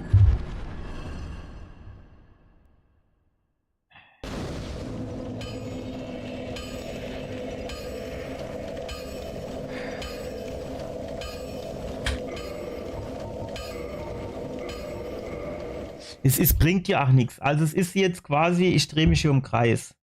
Selbst wenn ich den ersten jetzt packe mit Ach und Krach, das ist hier jetzt nicht sicher gespielt dann. Ja, das ist dann, keine Ahnung, eine Chance von 1 zu 10, dass ich das im No-Death Run 8 packe.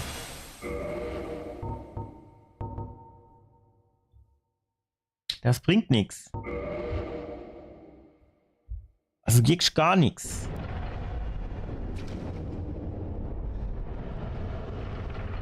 Oder ich muss halt echt von oben mit Pfeile runterschießen, aber...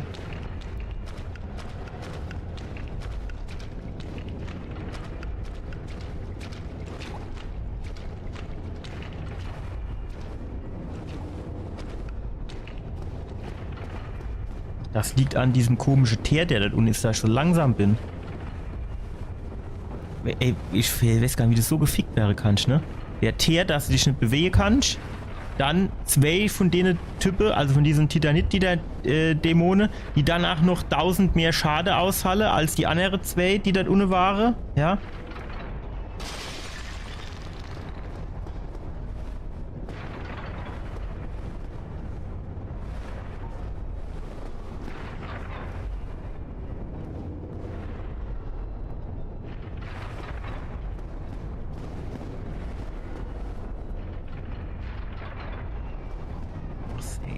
Ich schieß doch jetzt nicht 100.000 Pfeile drauf, dass die Deppe doch kaputt gehen. Ich glaub's Hack.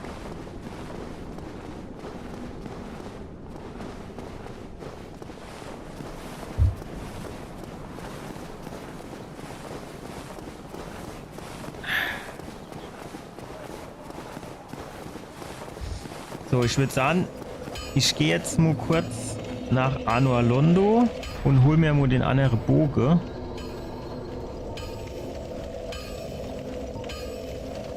Der Prinzessin.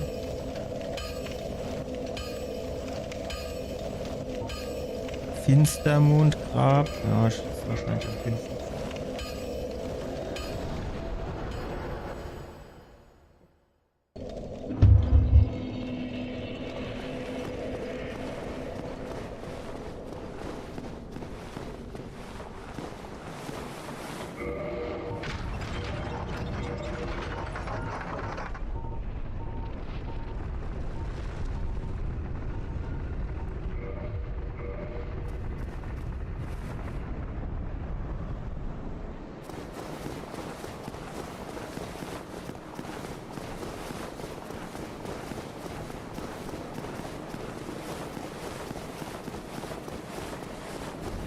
Aber ich glaube, jetzt müssen wir noch einmal hier nochmal drehen, dass wir nochmal hochgehen. Ne?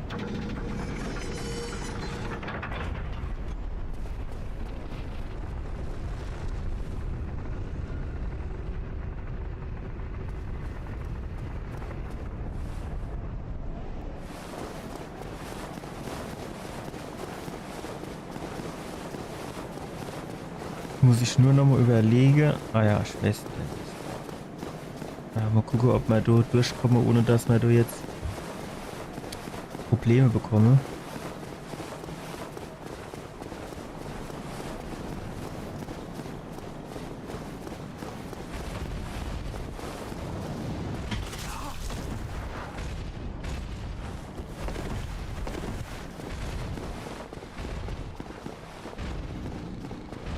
So, oh, die Treppe aufgegangen ist auf der anderen Seite, auch wieder geil.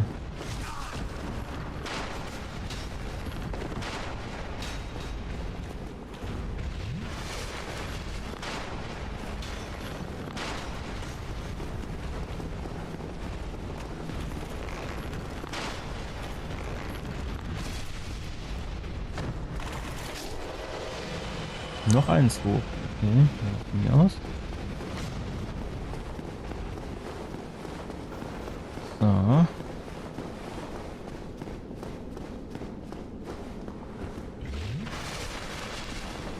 Dann geht's hier runter.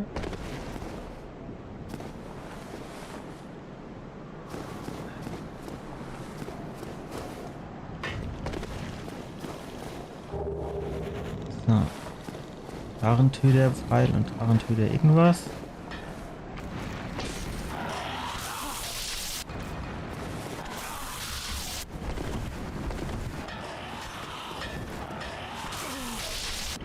Kennt jetzt Muff? Soll das dann?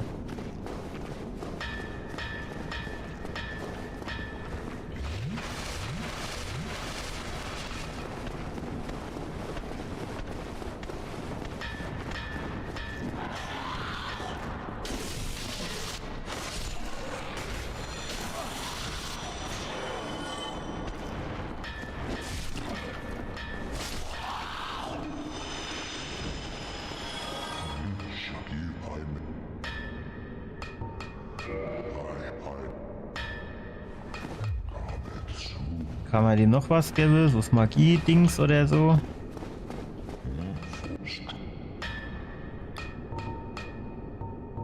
Waffe verstärken.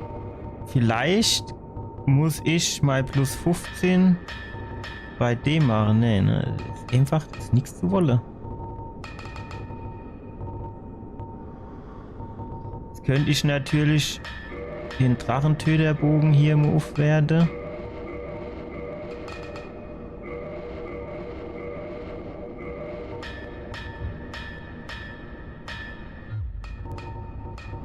Kann der jetzt aber nur Drachentöter-Pfeile verschießen?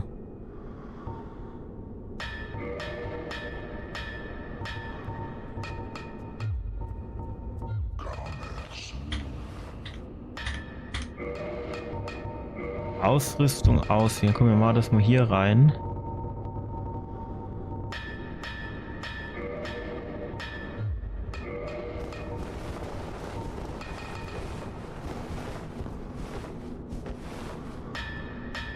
Ne, der kann auch normale verschießen, oder?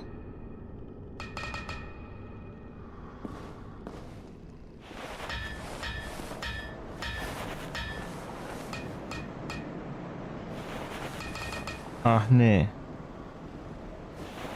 Ja, dann habe ich den wohl umsonst aufgelevelt, ne?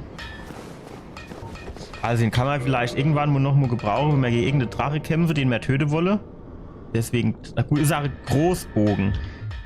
Das heißt, jetzt müsste man wahrscheinlich, wenn man jetzt mit dem schießen wollt, auch Großpfeile uns kaufen, ne? Ach guck mal, theoretisch könnte ich mir doch auch Funkeltier nicht kaufen. Ja, pass mal auf. Ja, babbel nicht. Gehen wir hier rein. Wir haben doch bestimmt noch ein paar Seelen am Start. Hier. Zack, 10.000 oder was das gibt.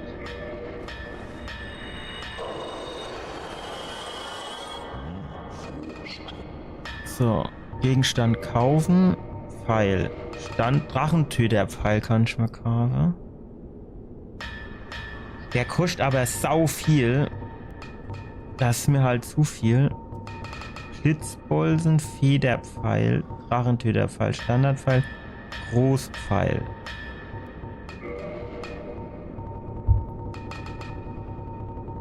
Nur noch 100 kaufen. Versuch macht schlau.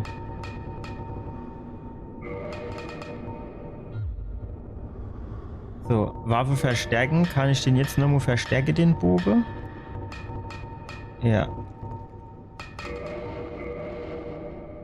Und jetzt wird quasi noch fehlen 3-mal Funkeltitanit.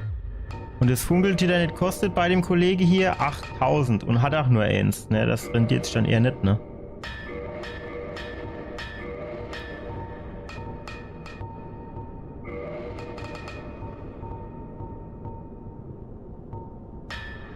Standard war bis +10, Krude bis +5, ne?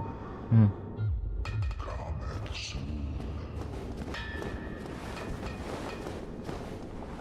So, und jetzt kennen wir... Warte, stopp, die müssen wir noch ausrüsten. Hier bei den Pfeile. Großer Pfeil.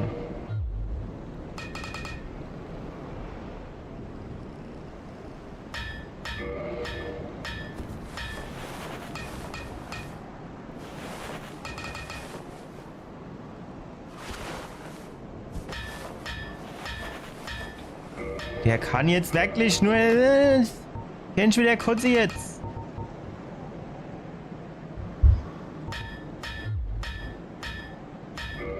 Was mit dem Anerboe? Der schießt halt nur die normale Pfeile, da haben wir halt die 5000 für nichts ausgibt. Dann halt so. Hätten wir auch 5 Drachentöter-Pfeile davor gekriegt, ne? Spielen, ablegen. AF. Ja, oh, nee, komm.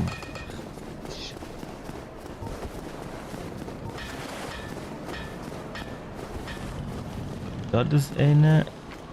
Dort ist eine. Kommt der jetzt so hoch vielleicht? Das wäre natürlich geil.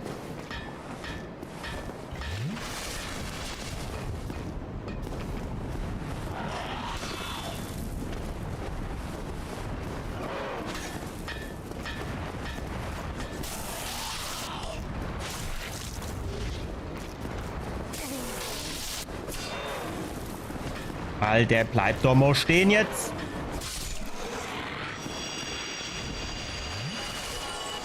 Doch gar nicht.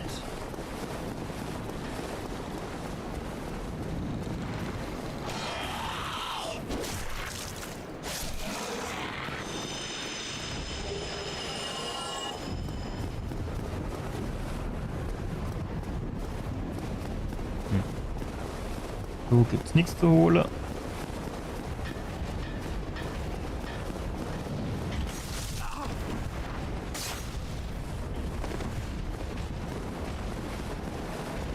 So.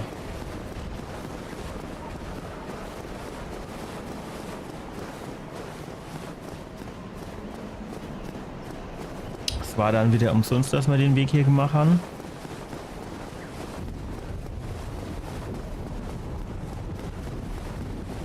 Ich will nichts sagen, ne? Aber wenn ich jetzt schon so Drachentöterpfeil habe und der auch wirklich nur mit dem einen Bogen funktioniert, dann erwarte ich jetzt aber auch, dass wenn ich diesen einen Bogen hier mit diesen Pfeilen benutze, dass der Drache nach einem Schuss erledigt ist.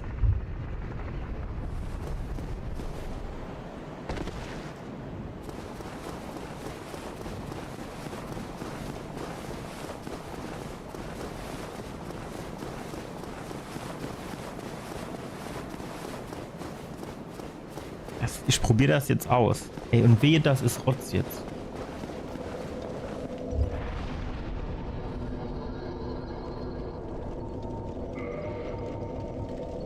Hier, Feuerbandschwein. Ey, ich probiere das jetzt aus und wehe, das ist Rotz.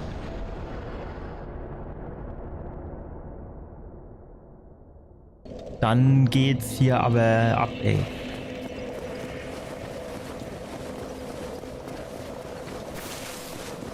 Hm. Bei der konnte man irgendwie Estus verstärken, ne?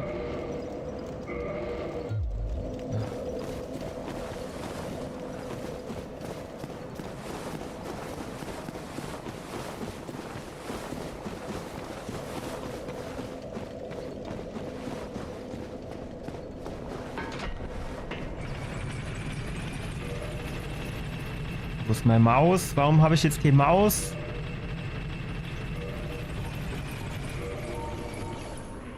So, hier, Drachentöter. Hier, weg. Zack. Drachentöterpfeil, 3 Stück. Nee, die reichen nicht echt so anders.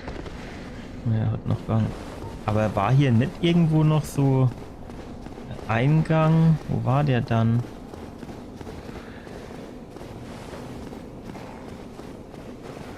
Hier sind wir jetzt quasi hergekommen.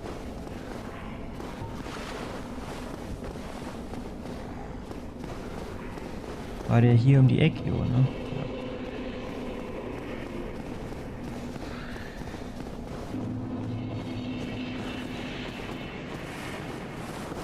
Ey, jetzt bin ich echt nur gespannt, ob dieser Scheißbogen was kann. Um was wird mir das nicht?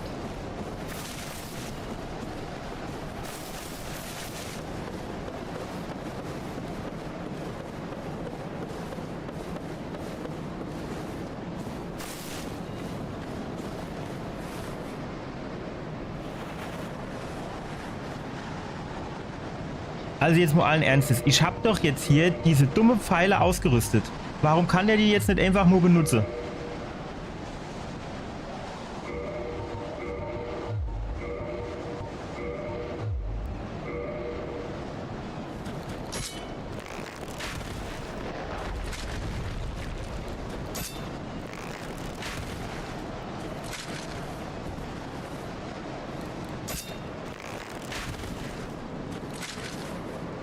Ich meine, sagen wir mal so. Viel Schade macht der Spaß jetzt schon.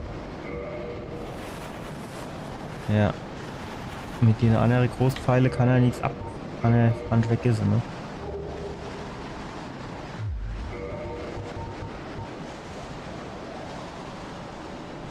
Der Langbogen. Ja, den müsste man halt vielleicht echt auch mal aufleveln. Ja, der macht halt noch 360. Das ist halt nie so viel.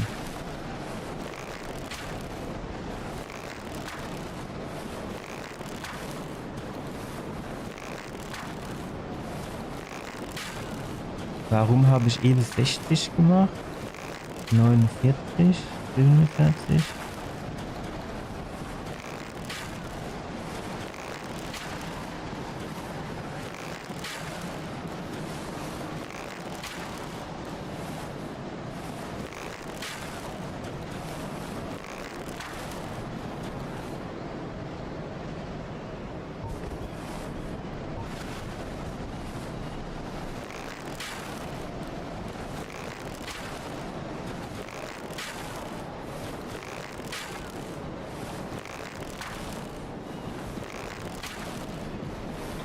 Und wenn ich jetzt zum Vergleich die normale Pfeile nehme und dann mache ich genau wie viel Schade?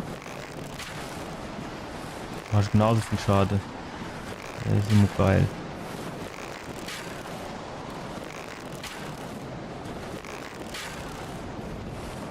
Gehen wir jetzt nur noch mal ins Risiko rein. Schnappe uns die große Keule.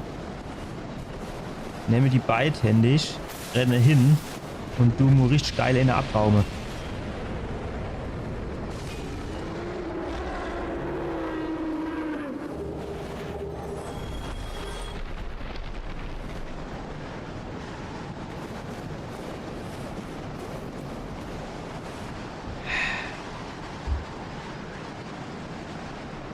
So, wie heißt der Drache? War nicht der Quick. Der ist. Ach, habe ich den anderen nicht gemacht? Ich dachte, den hätte ich schon.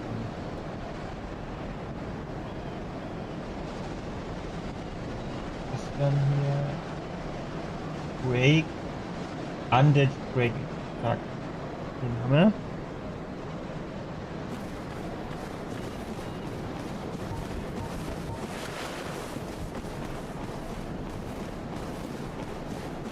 So, und jetzt war hier theoretisch noch so Drache am Start. Gucken wir mal, ob wir die jetzt auch noch irgendwie ein bisschen wegknüppeln können hier.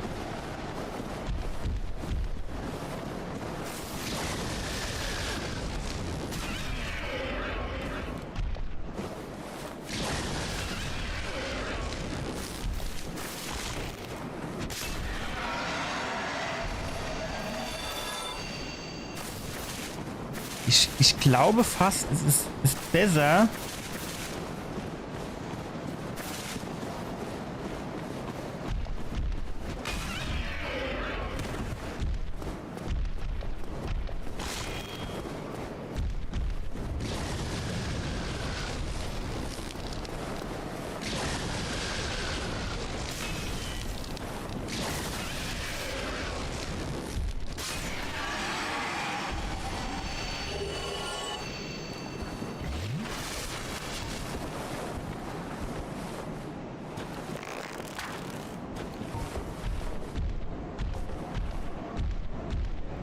Aber hier hinten, du war ach irgendwie, da ist ein Leuchtfeuer. Ich glaube, du musst mir jetzt erst irgendein Tor aufmachen, wenn ich das richtig im Kopf habe. Also egal, komm jetzt. Guck mal, wie weit wir da kommen.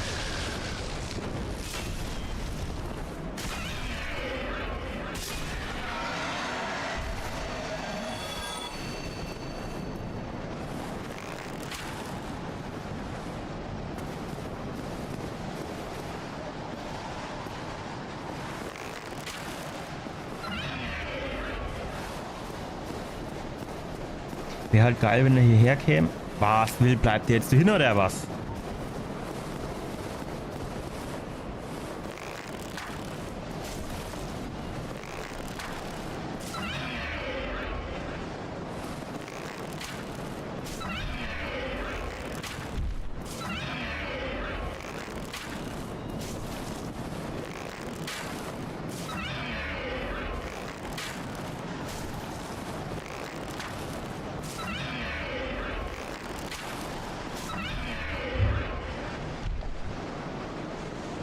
So. Undead Dragon. Wenn wir den Drachen. Töter. Bogen plus 4. Ja, wie viele Pfeile hat mehr du brauche? Pro Pfeil 310 Schaden. Damo 5, 6 Pfeile. 1, 2 Schläge mit Keule plus 3.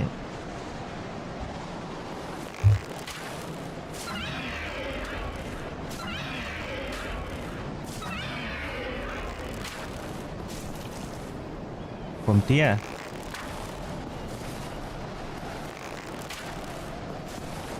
Hey, ich will doch nur, dass du jetzt hier mal 3 Schritt näher kommst.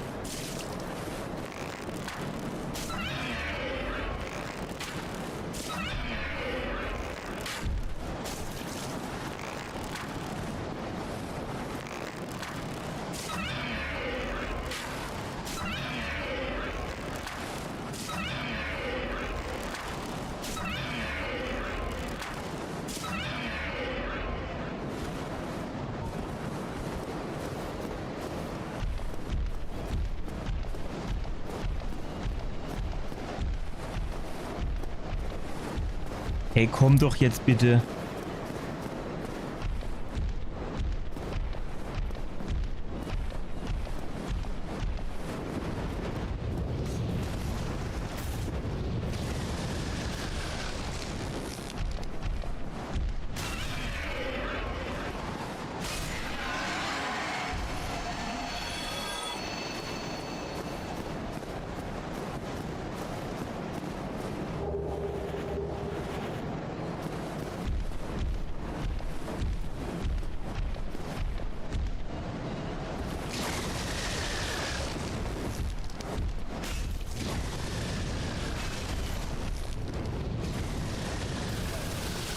Wow. Alter. Nein.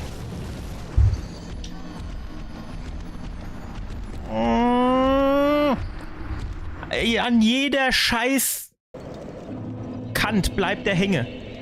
Und da kann er auf einmal drüber rollen, über den Millimeter.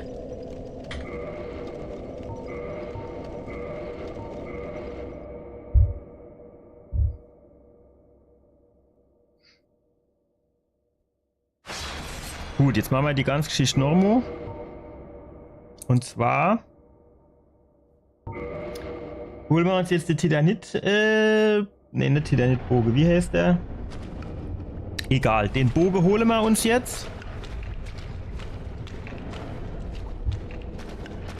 Und dann machen wir vorne den Drache einfach.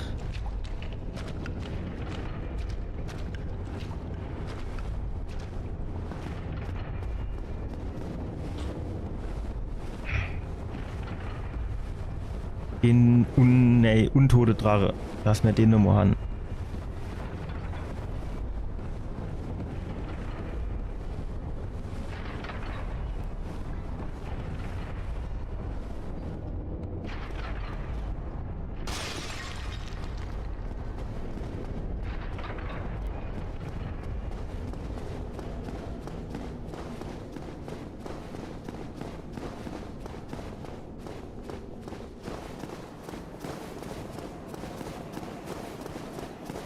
Was eine Rotze, ey. Ich könnte mir vorstellen, dass man diesen Warentöterbogen gar nicht wirklich brauche.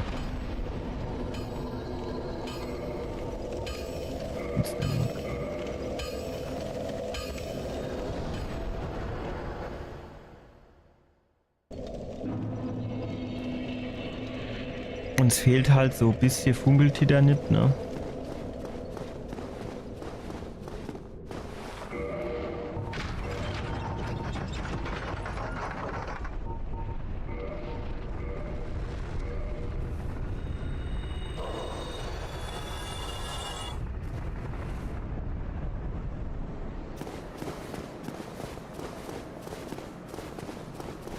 Ich meine, die Keul hier, die ist schon ganz geil, so ist nicht. Die ballert halt richtig geil drin. Die ist halt auch sehr behäbig. Ist dann die Claymore schon geiler. Unterm Strich. Wenn ich jetzt mal guck, den Drache, ey, wie ich dem die Rübe verbeult hab. Schon ganz geil eigentlich.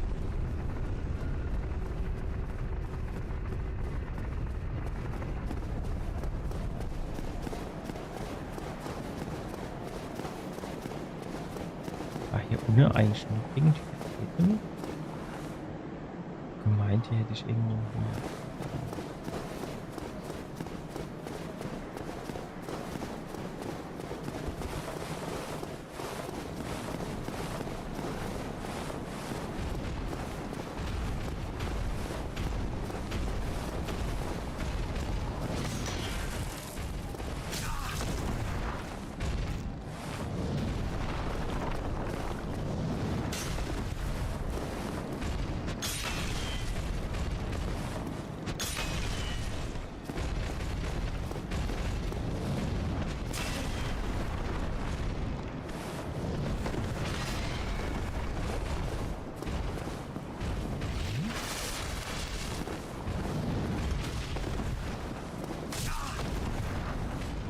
Warum treffen die mich immer, obwohl die in die komplett falsche Richtung haue?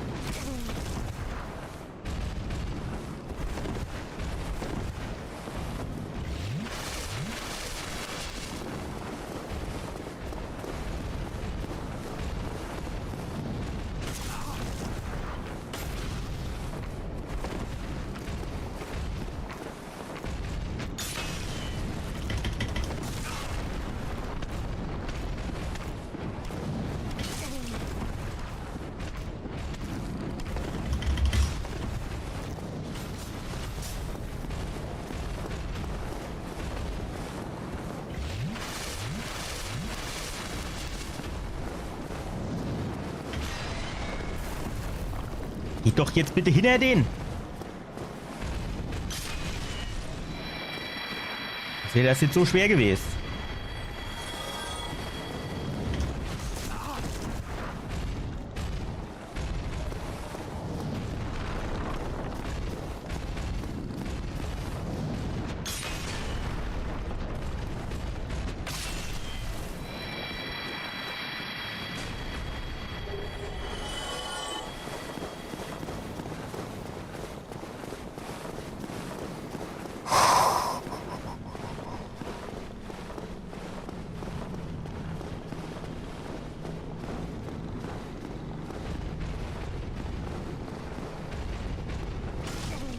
Jo, dass die wieder ihre 180, ne 360 Grad Schwinger mache. Denke ich halt auch immer mal erst mal nicht dran.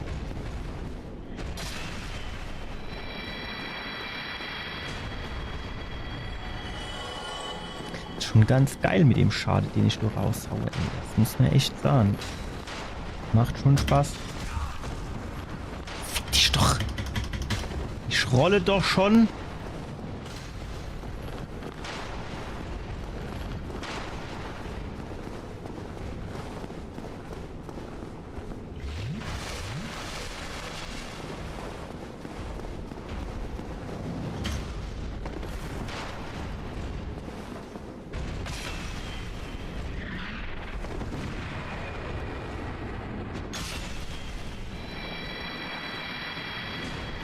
Zwei Schläge ist halt schon irgendwie brutal, ne? Also, es wäre halt geil, wenn so ein richtiger One-Hit wäre. Ey, Schlag und wegknüppelt.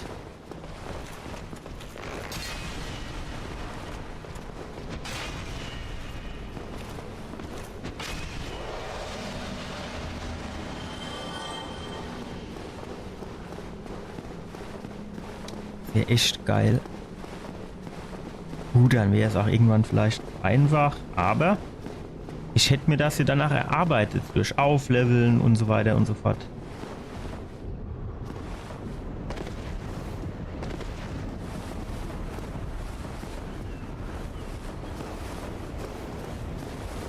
Wow.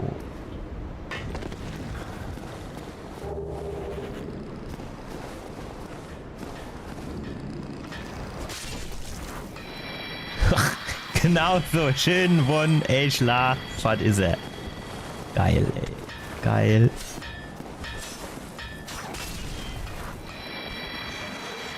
So gefällt mir das. Was?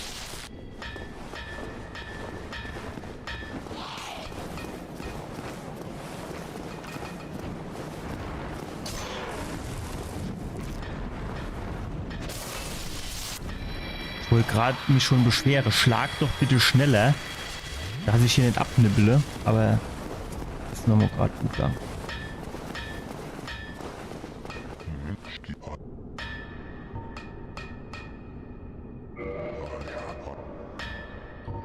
So, Gegenstand. Nee, wart.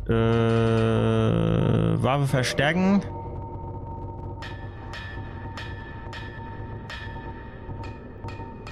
Drachentöterbogen.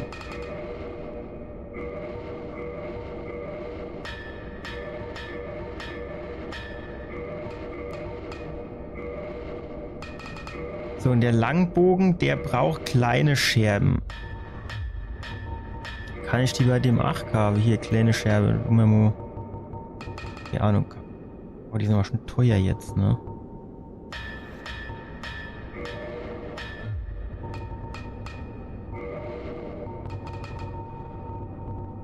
Waffe verstärken, hier Langbogen.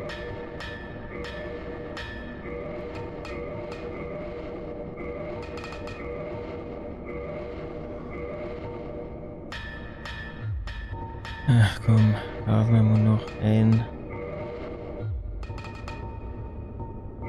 Ich habe jetzt aber gar nicht gesehen, dass das jetzt so extrem viel ausmachen wird bei diesem Bogen. Der ist jetzt bei 50 und der andere ist bei 36. Das ist ja schon irgendwie nicht so viel. Naja, kaufen Pfeile. Und zwar Drachentöterpfeile. Habermut 10. 16.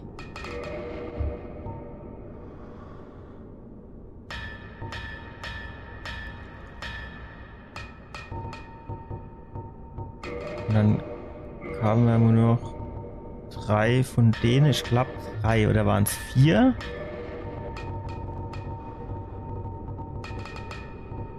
Drei. So, dann ist der plus 5. Und dann braucht man Ne, dann muss man hier irgendwie Ausrüstung umwandeln, glaube ich, mache. Oder auch nicht. Oder geht der Bogen nur bis +5? Wenn wir ja mal ausprobieren, Gegenstand kaufen. Groß Scherb kann ich mir nicht mehr leisten, hat er auch nur noch 3. Ja, da hat sich das mit dem Ausprobieren auch wieder schnell erledigt gehabt jetzt, ne?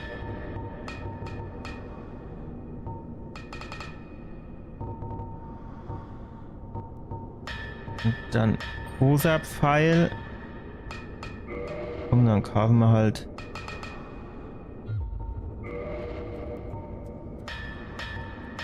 So, noch 3 Stück.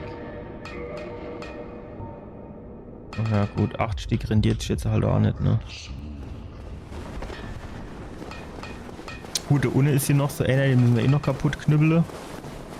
Da können wir vielleicht auch noch ein paar mehr. Ah ne, war. Ne, der andere ist schon hochgekommen gewesen. Wäre halt ganz geil, wenn er ein bisschen weiter hier hochkäme, weil dann falle ich dort unten schon wieder runter.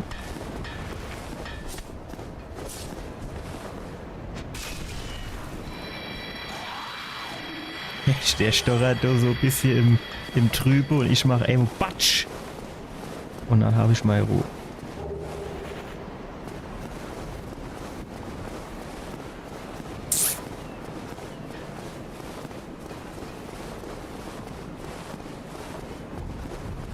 So. Dann machen wir jetzt nochmal die untote Drache.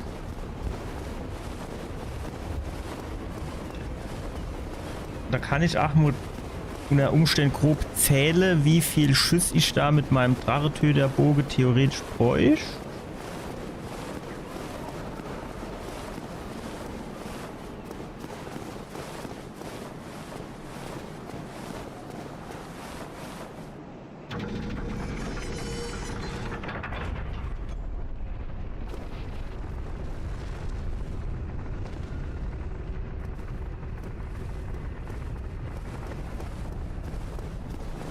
Ja.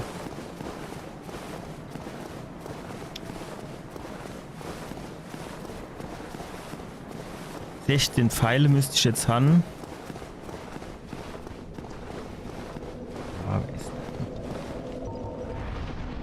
Das müssen wir gleich nach hier teleportieren.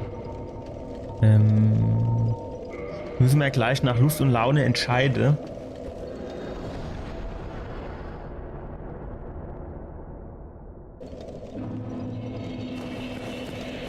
Ach, guck mal, den habe ich eben gar nicht gesehen.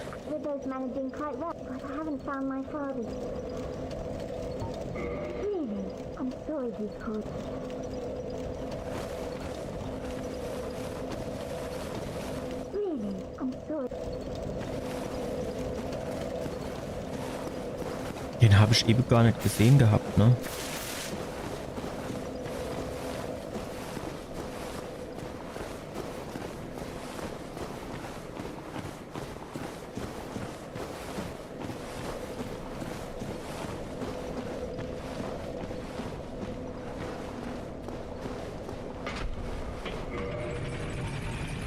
So, dann brauchen wir den Drachetöterbogen. Und hier, 22 sogar. Okay, das sind ja echt einige jetzt, die wir da haben.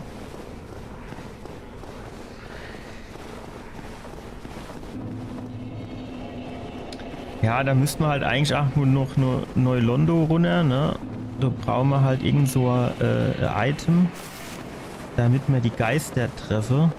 Und wenn ich das richtig im Kopf habe, war das Gebiet auch irgendwie assi. Das war irgendwie scheiße, das Gebiet, wenn ich das richtig im Kopf habe.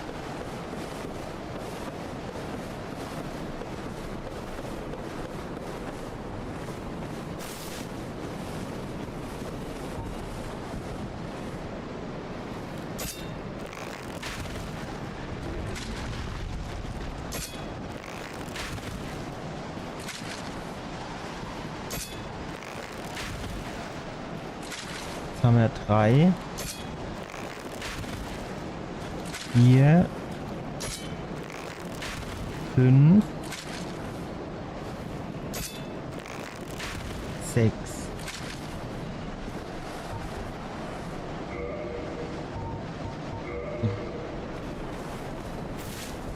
Komm, das wird jetzt da irgendwie so gehen.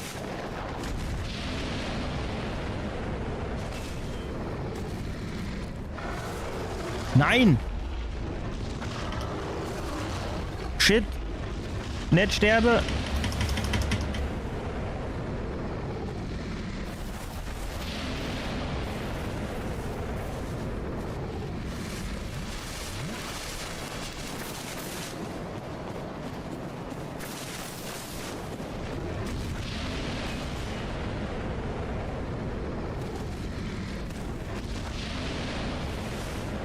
Warum hält denn der jetzt so viel mehr aus als davor? Obwohl das Ding sogar zweihändig dran.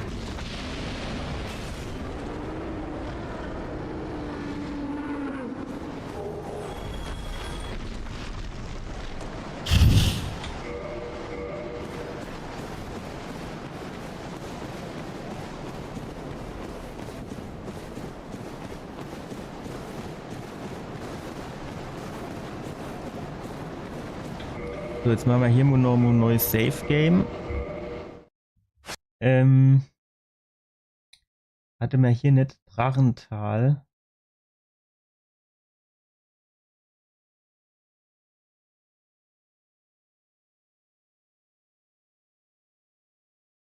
Import.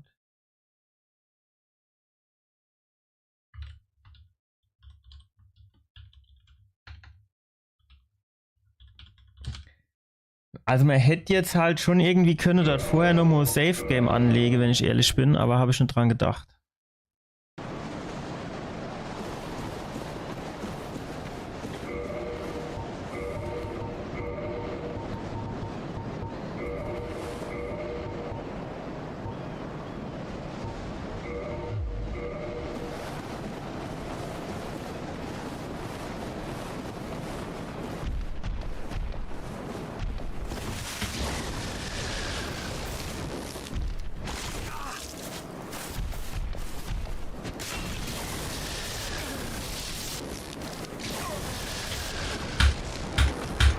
Ey, ich verstehe das nicht.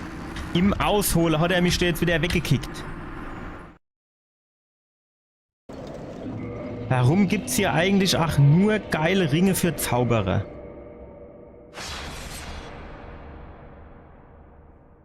In einer Tour finde ich irgendwelche Ringe hier, Zauberslot mehr und keine Ahnung. Aber so für Mai Kram hier. Echt essig. Gut. Ich habe natürlich den Balance-Ring, der ist schon auch gut, so ist nett.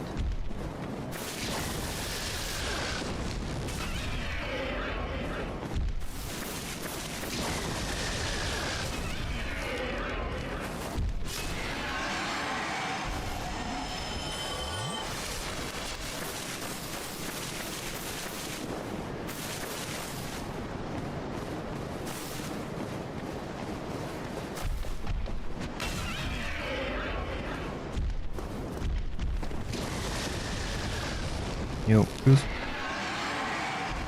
Eigentlich hätte er ja Flügel, ne? Hab ich eben. Achso, nee, ich bin ja gestoppt.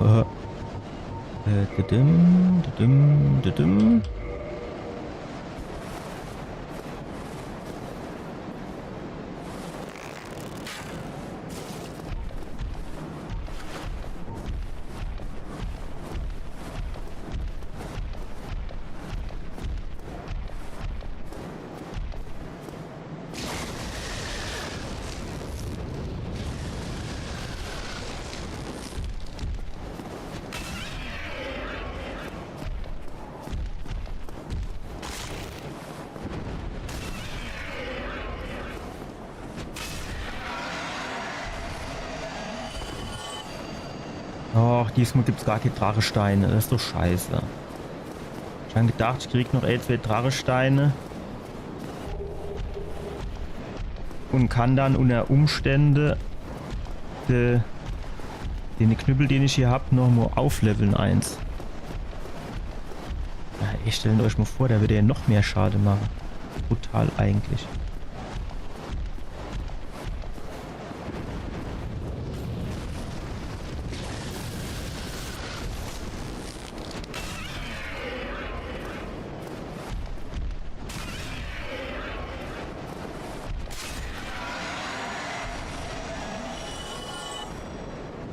guck mir jetzt, diesmal droppen sie echt, hey, Barrensteine. Echt traurig eigentlich.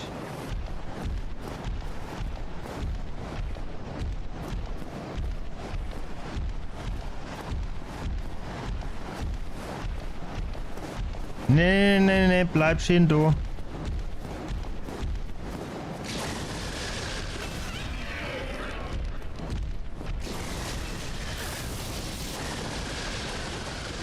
Nee.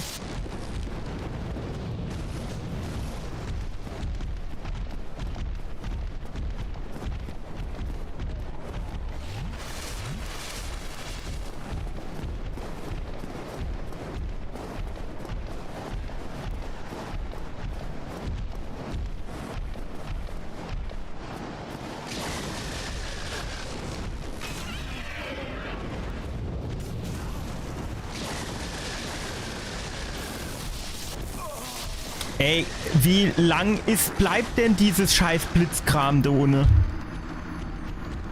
Halbes Jahr oder was?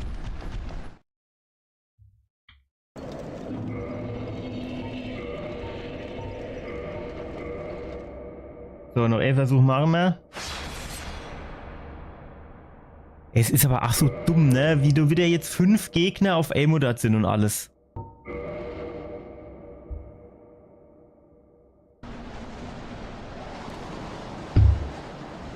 Also ich mir ein Gegner wird doch reichen.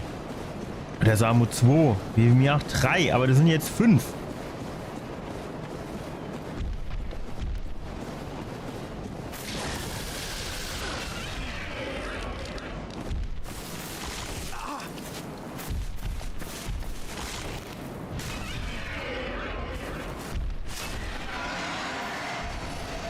Ach, guck mal, da drin den Kram habe ich mir auch nicht geholt. Was war das? War gleich ins Seele-Päckchen, ne?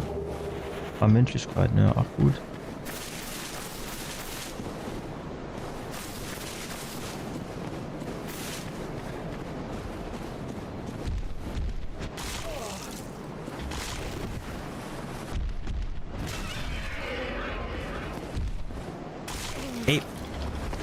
Ey, das kotzt mich so an, dass der meine Schlag immer unterbricht. Wenn ich den normal treffe, unterbreche ich den doch auch nicht. Das ist so wieder das typische Ding, ne? Die sind ja eigentlich kein Problem, die erste 3 oder 4 Drache. Und dann will ich da so schnell durchhusche und dann kriege ich halt den Arsch versohlt. So typischer Fehler, den man da immer macht.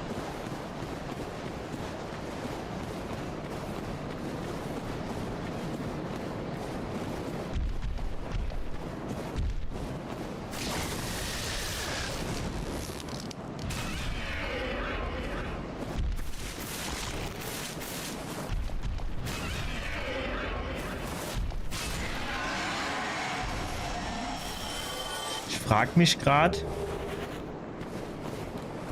ob es nicht besser wäre, 3 normale Schläge zu machen als schwerer, weil bei dem Schwere ist die grüne Leiste quasi leer.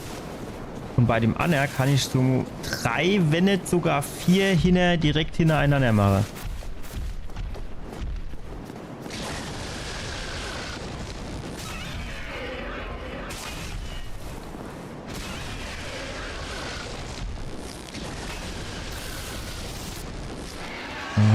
Ja gut, da kann ich natürlich auch die Drache stellen kriegen, wenn der da runterhupst.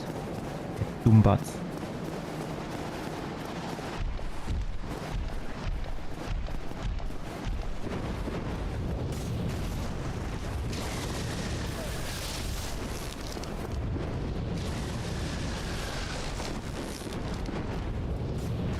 Ist er jetzt, will er jetzt wieder auf seine Stammplätze zurückgehen oder was? Nee, ne?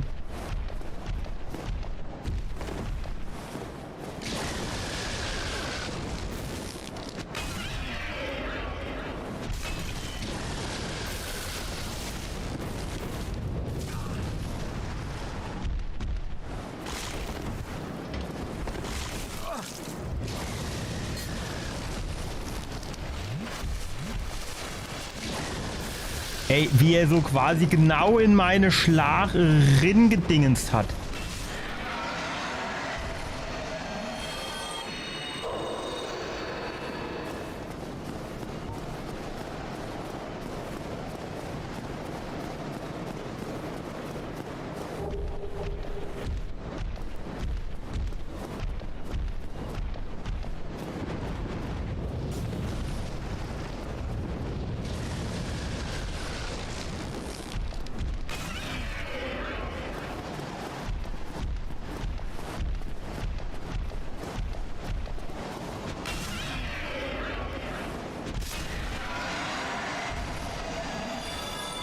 Ey, die geben mir keine Drachensteine mehr.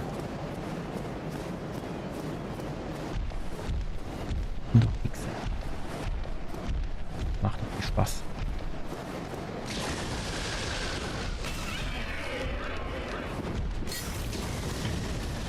Wow, Alter, was geht dann jetzt ab? Jetzt kommt, ey, ja. Wie er mich jetzt mit seinem verfickten Flügel durch die Brücke runtergestuppt hat. Ungewollt. Außerdem nichts mehr gesehen, gar nichts. Mach ich am Samstag noch, Mo. Dann kriegen die den Arsch aufgerissen, ey. Nicht zu glauben. Ich müsste ihr jetzt auch nicht machen, ich will aber eigentlich einfach nur wissen, was hinten an der Brücke noch ist. Ich meine, die gäbe keine Punkte und gar nichts. Außer Drachensteine. Das wäre natürlich auch geil. Muss man sagen. So, ihr Leute. Dann würde ich sagen, packen wir es für heute noch mal. Wir haben hier ein paar Gegner geplättet. Das ist schon mal gut.